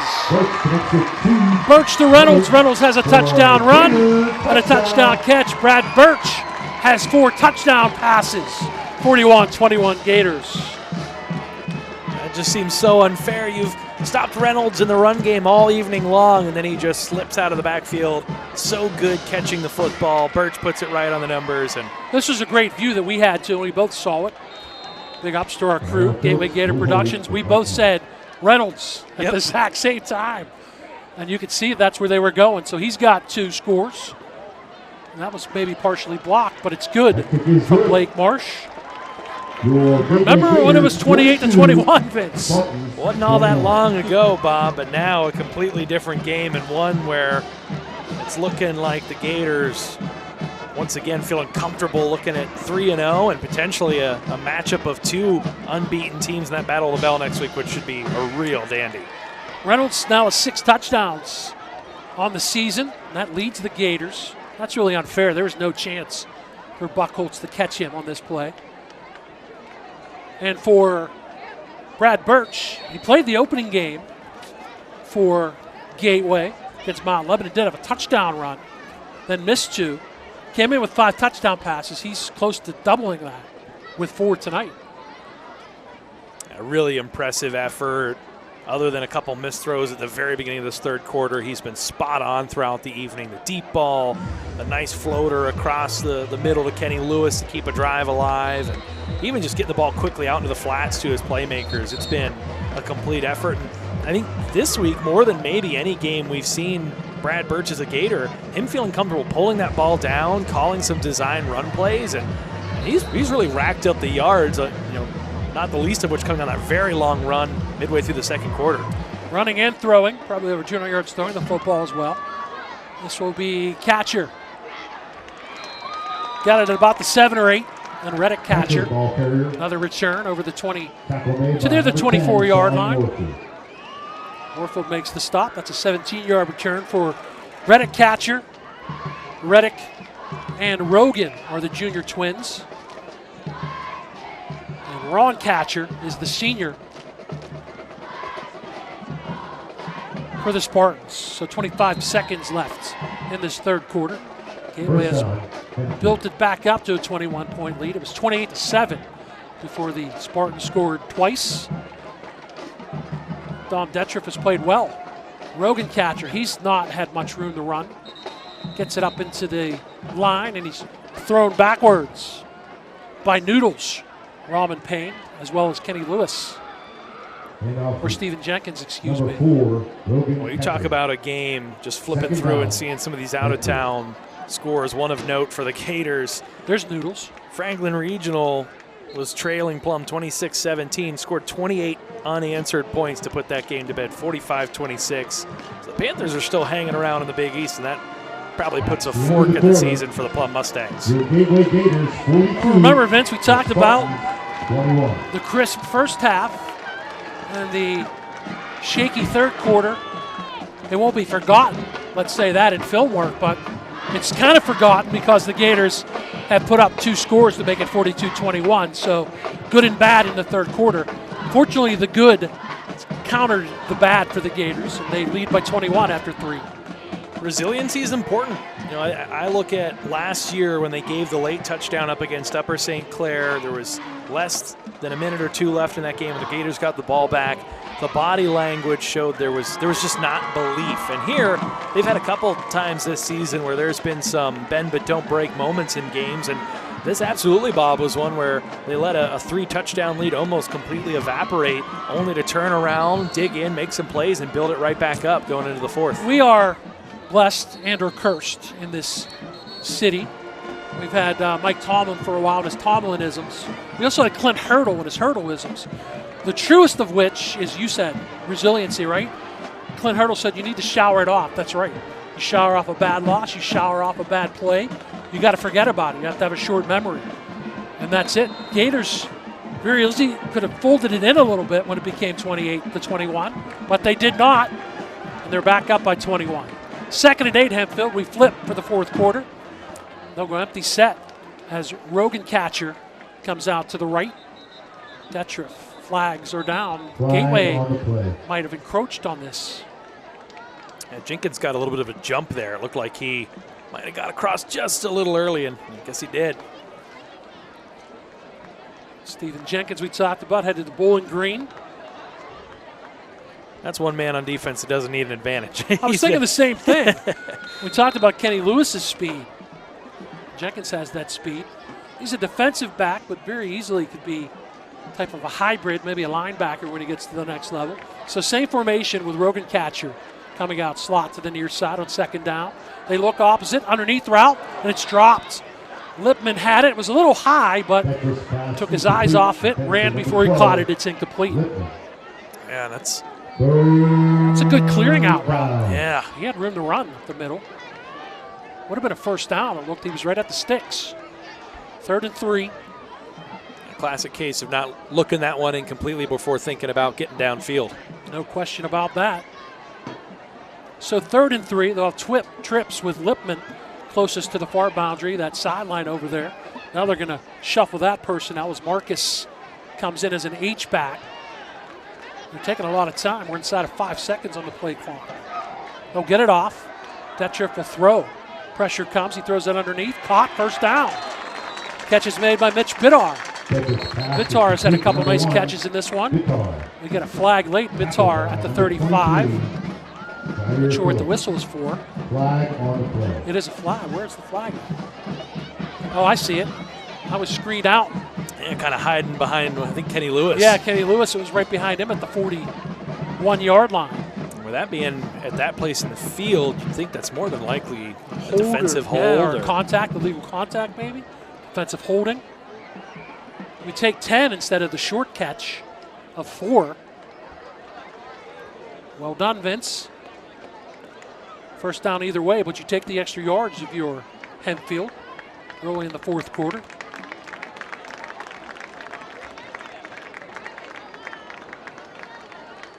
That defensive penalty should stop the clock as well, which any break you can get to keep time on the clock in a game you're trailing, we'll keep running. First down. Also, people wonder why you do these things when you're trailing by 21, but you can practice all you want, but game situations, right? You get reps in game to make you better. Underneath route, that's a catch. Turning up, Mitch Bitar. It didn't turn very far before Sean Moorfield caught up with him. Give him 6 to the 47, 2nd and 4 for the Spartans. Absolutely. It looks like there's an offensive. There's another flag, yep. Penalty against Hempfield. On the near side of the field. That's going to cost them. So they got 10 free yards and they give it right back. But you talk about, Bob, those situations, even down in a game, just working things out. I mean, Hempfield will likely fall to 0-1 after this one, but there's still 4 conference games left. Exactly. And you had some moments where you really played well. You've put some things together offensively. It seems like with the way they've quarterbacked the second half of this game that you feel like you might have found something you didn't know you had in Dom Dietrich. And so now you look at what can we do to game plan and put ourselves in position to win some of these other games and make things a little interesting here in the Big East. Dietrich is close to 200 yards throwing. He's got a couple touchdown passes. Had a touchdown run in this one for the Spartans. He'll step up under pressure. Has Bitar on the crossing route. And he's going to break some tackles. It was first and 20, excuse me. They've got 15 of those back. There again, that's the clear. The two receivers run the clear out. Bitzar comes underneath. For the Gators, Second down. Craig Schultz got up a little slow and limped along back. He's going to stay in this one, but keep an eye on that. That's someone that they desperately do not want to go without. 6'2" sophomore. 2nd and 5. Pressure comes late. Dietrich gets away from it. Gets the completion again to Bitzar. Jair Phillips makes the tackle right away, but they get 3, and it's 3rd and 2. Under the pressure. There you see the pressure coming, and barely missing was Ahmad Harris. Yeah. Gators going to be kicking themselves there. Coulda, shoulda, woulda, had a sack there. Just able to step out of that one the last minute. Looked like Donovan Biggs just launched himself a little too early on that one. Dietrich has been really good in this one since coming in for Hempfield. Splitting some time. He's been the quarterback all the way, the sophomore. He's led them to the 3 touchdowns. He'll throw, and that's a yard short. Catch, ball, and the hit all at one time. As the catch was made by Nick Marcus, and Warfield hit him right away. 4th and 1. A great read by Moorfield to just knife in there, situational awareness to see where the sticks are, and he's going to be a little slow to get up. You hope he just had the wind knocked out of him, as they're going to tend to him there on the sidelines. But excellent hit by Moorfield to bring up a 4th and short. 4th down. No chance for Nick Marcus to turn and get the extra yard. Talking about the top 5. There's your top 5 from the Pittsburgh Post-Gazette. Peters Township, Penn Hills, Pine Richland. 3 Ps to lead the way. Then the Gators and the Moon Tigers. There's the Trib, the 3 Ps. Peters, Penn Hills, and Pine Richland. The Panthers, so 4 Ps there. No Gateway in the Trib rankings, as Woodland Hills is number 5. Yeah, and you'd call it's a win. That's the scariest of all situations when you lose your wind. He seems to be okay. That's a good look for the sophomore to see him okay, coming off under his own power. He's played well, despite of the wrappings of the right hand. He's made some tackles, including that one to make it. It's actually 4th and 2, so good stuff from Sean Moorfield. Rogan Catcher is behind Dom Dietrich. Let's see if he gets a handoff or they run. They will. Catcher trying to come left. Can't get there. He slipped down, but it was Elijah Fisher who made that play. Yeah, there's someone whose name we haven't really called tonight, but in a big moment comes through and makes a big play. Look at him shed that Sheds the block, yes. And is able to dive there, takes out the legs, a sure-handed tackle, and that's going to give the Gators great field position with a chance to really put the nail in the coffin in this one. So defensively, he's also done, it's kind of a weird game that way. Both offensively and defensively, the Gators have done some really good things. It's been a stretch where they haven't done some good things on both sides. But you throw that all in the recipe, and it's 42-21 and a chance to add to it. Birch will throw. Can he get touchdown number 5? Underthrown on the near side. I'm not on the same page with Steven Jenkins. There was double coverage as well with Lipman coming over. Lipman from the middle just gave up as a strong safety, came over to the near side, so a correct read. Yeah, that one just a little underthrown and looked like Selby was going for the home run ball. Perhaps Birch was thinking he might come back to I'm that sorry, one. yeah, I said it was Selby, not Jenkins. I apologize. 2nd and 10. Another throw for Birch. Screen, Reynolds to the near side. Inside the 40, just bowls his way. Tackled by Brady Ewing, but it's going to be 2 yards short. Reynolds on the catch for 8. Give him 9. 3rd and 1 for the Gators. A really good job here. You see once he catches it, slows down and allows the blockers to get out in front of him and set things up, and then is able to push that pile forward on the tackle to make a very 3rd and reasonable here. 12 or 2, make the pick, Vince. 12 or 2. Go now. Going with 2. Okay. You're correct. 1st down, number 2. That's Jaquan Reynolds. Gets to the 33. 12 being Birch. Those were my 2 options.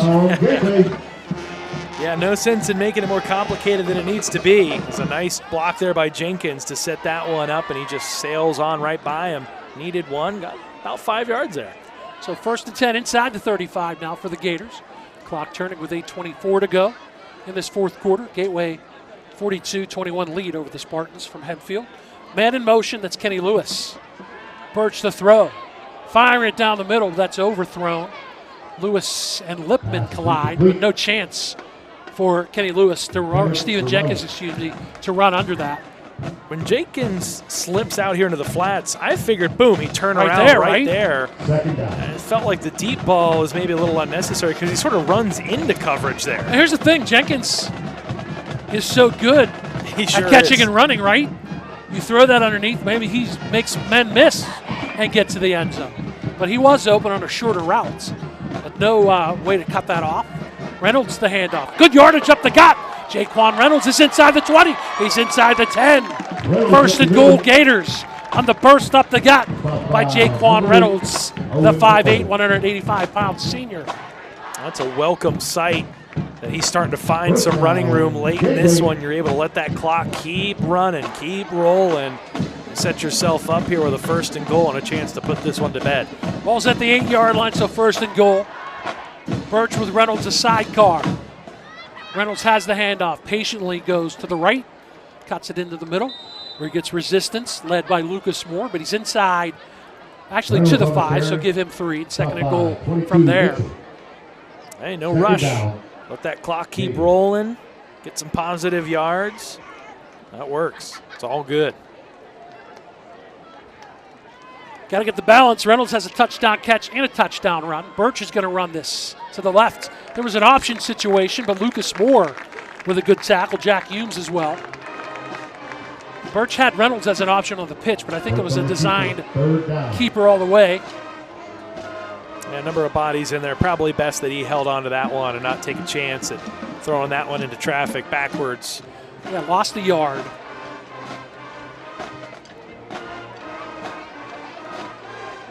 Separate ways. Who goes their separate ways?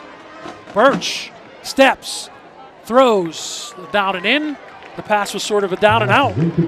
Overthrown for Lewis. Birch did a good job. Watch this little fake here, right there. So maybe frees a defensive back or a lineman. If he sees the slant by Kenny Lewis, that's probably a touchdown. Hey, he had him there. Lewis had a quick step inside, but just a miscommunication there. And we're going to keep the offense out here. Figured maybe a chance to get Blake Marsh a quick rep in, hit a field goal earlier this year, but keep that first squad out there. 4th and goal. Birch. Reynolds slips inside the tackle. He'll score. 12-2 for 6 from 6. And the Gators lead 48-21. It's the hat trick for Jaquan Reynolds, a touchdown run and 2 touchdown receptions.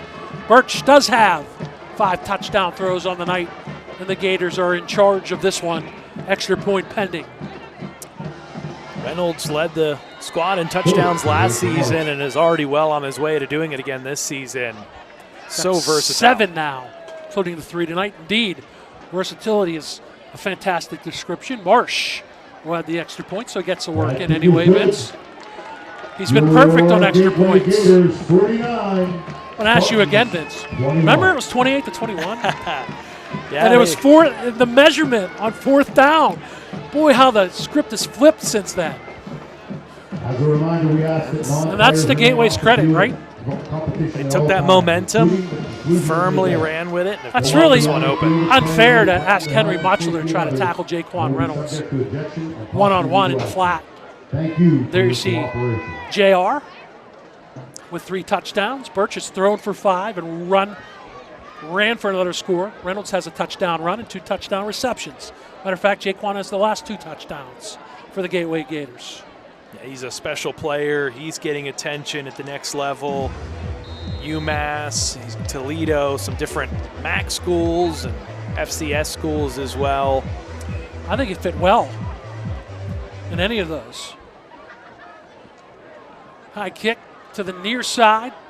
It'll be returned again by Ball's Reddick. out. Catcher loses the football. Gateway scoops it up. On the run, Carlos Diggs. And he gets near the 10-yard line. That's the third fumble of the game for Hempfield. And now the Gators a chance to put the mercy rule in effect late with a short field.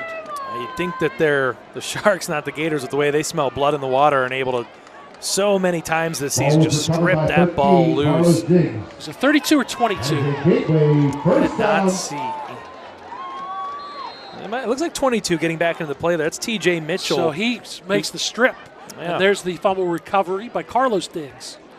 Mitchell scored a special teams touchdown in that loss against North Hills, was able to block a punt, scoop it, and return it. Or rather, it was a sort of a broken play on a shuttle that he intercepted and took back to the house this time. Can we see 3 straight touchdowns at 4 in the game for Reynolds? And his 22. Just reaching at the ball right there. TJ Mitchell, the sophomore.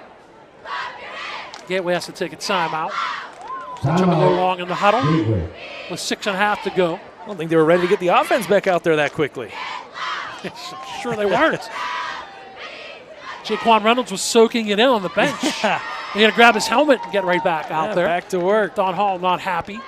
These are things that will be pointed out and worked on in film room. Easier to take when you're leading 49-21. About to try to make it a mercy rule if you get a touchdown and an extra point. Sure.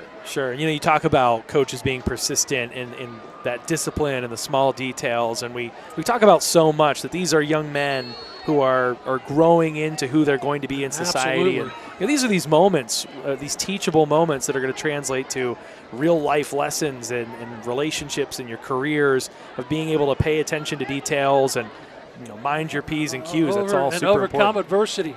That is certainly a life lesson. That's what we talk about when we say, why do you like sports? Well, that's one of the reasons, amongst the many. Well, especially at this level, too, at the high school level. Yeah, and this is about shaping the futures of young men and women. There's Reynolds. He's got 3 in a row and 4 in the game. An easy 9-yard jaunt for Jaquan Reynolds. And the Gators lead 55-21. Reynolds with 2 runs and 2 receptions for scores. And this is the Gateway Gators team that people were expecting to see at the beginning of the year, the team that was projected to be the top in 5A in most publications coming into the season. We talked about it, Vince, way back in our pregame about the last couple of weeks, the Gators clicking on all cylinders and all the parts on display tonight, including Blake Marsh, who makes it a 35-point game and puts the mercy rule in effect. Birch has been good tonight. Jenkins, Reynolds, Lewis, Selby has a touchdown catch. Amongst others, that's just the offensive players we're talking about. And let's give some shine to those linemen. I mean, we talk about it again there. Reynolds untouched going into the end zone there. That's beautiful. Great blocking, great scheming, great execution across the board. We've talked about tonight those big guys getting out in front, setting up screen plays. We talked about the heady play that blockers made on Birch's long run where he kind of went backwards twice and ran more east-west than north-south. I mean, the Gators have made a few mistakes throughout the game, but by and large, a really, really solid performance that they should be really proud of. Yeah, they faced some adversity, and they're coming back now. You see Bitar back deep. Lewis June, Kayan Mabandi, Fisher, Elijah Fisher, Chase Gabriel, Jacob Santo, Christian Wheaton, Malik Anderson, amongst others. Give credit to the wide receivers as well. Mont Harris, who gets time at tight end. They've done a good job. Reynolds has had a great night. Birch, everyone. Player slips down, and on the return for Hempfield, it is Mitch Bitar. Gets to the 27-yard line. And once this clock starts, you can only stop for injuries, scores, or timeouts with the mercy rule. By number 34, Casey Carter. First down. With the 56-21 score now, Vince, I think it's fair to say that the Gators shrugged off the adversity and the sort of shaky third quarter when it was 28-21. They got that first down, they got the touchdown, and they put their foot on the gas ever since that point. They did a good job of that a couple weeks ago against Franklin Regional here at home as well. A game that went back and forth quite a good bit before the Gators finally late in that one pulled away. Empty set for Dom Dietroff. Throws down underneath route. That's been a good play for them. That's a short yardage pickup of 3. Lipman on the catch. Lewis on the tackle for Gateway. We talked about Franklin Regional taking down Plum. It will, in fact, looking ahead, I think we can officially do that now. Look ahead to that Battle of the Bell next week. And Penn Trafford 56, Norwin 28. So that's going to be a big-time showdown of two teams that put some numbers up this week. See, this is I got to need the telestrator. Vince is talking to 56. I'm circling the 56 on your screen, folks. Both the Warriors and the Gators put up 56 this week before they go head-to-head for the Bell. Dietrich, the throw, pressure comes late, forces the throw a little early. Almost a good sliding catch by Bitzar, but it was Mark Knight who made Dietrich throw that sooner than he wanted to. Yeah, good job following through, placing a clean hit on the quarterback, just a little push there at the chest level. Really, that's a ball that Bitzar probably should have had at the Gateway logo. Talk about the upcoming games. There they are. Penn Trafford, McKeesport, that's non-conference. Norwin, that's the final conference game for the Gators. And then Central Catholic. Nice tester for the playoffs, right? You're right, who plays in that game? That's like the final exhibition game in the NFL. All kind of pressure on Dietrich. That's got to be intentional grounding. Mark Knight and Craig Schultz, and there was no one. Well, the bench was close to that, but that's got to be intentional grounding.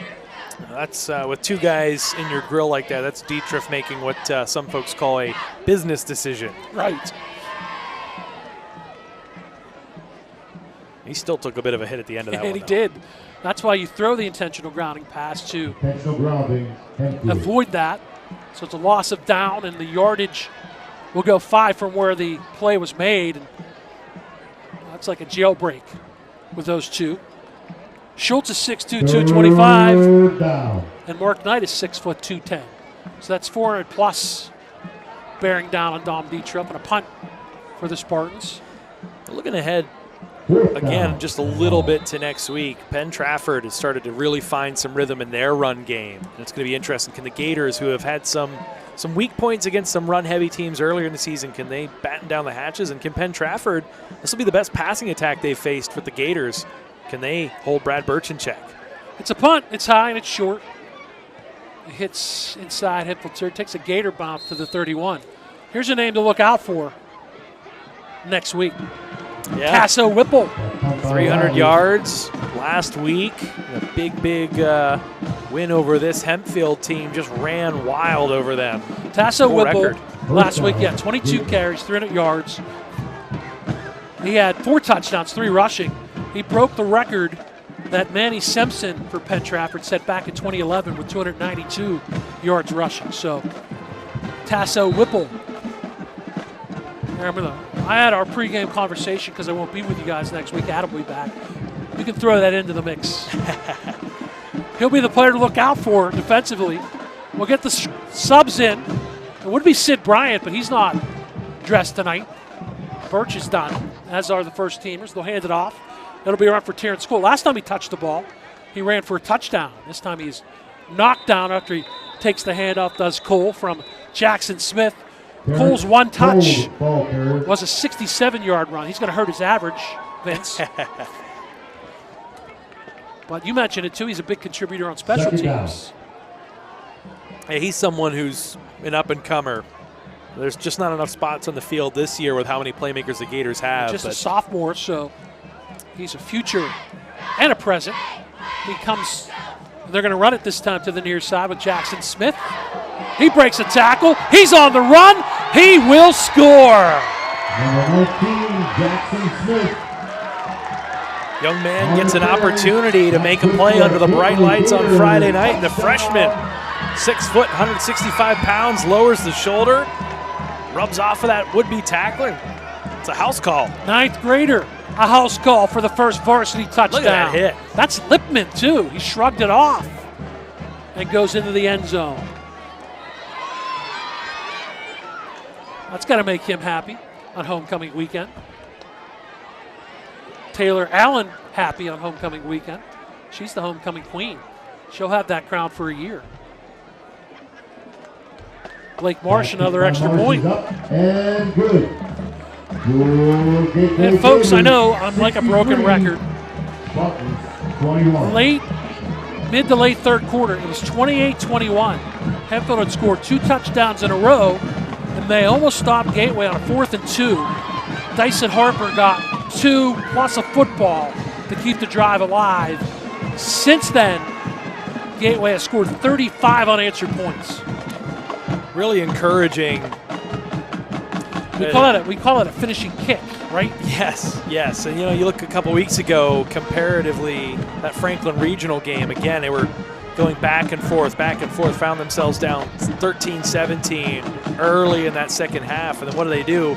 Score 31 of the final 38 points in that game to really take a stranglehold of that. And now, once again, the Gators looking at 3-0 and an opportunity to, even if they split their last 2 conference games, to be a sure thing for the playoffs. Kick for Blake Marsh. He's been busy. Extra points and kickoffs with 63 points on the board. Well, high and short this time, taken by one of the up men for Hempfield. That's Terrence Vaughns. He gets to the 25-yard line. We're in the modified timekeeping system, and the clock hasn't really run all that much because they keep scoring. They keep finding the end zone, and it's not like they're taking a bunch of shots. The Gators are playing pretty conservative football at this point. It's just everything, doing a little King Midas. Everything they're touching down there is turning to gold. Give Vaughns a return to the 30, not the 25. Some things to clean up before the Penn Trafford game, but overall, pretty good grades, I think, for the Gators in this one. Oh, and you get out healthy, too, which is always a key, right? But still, you've done some good things throwing and running.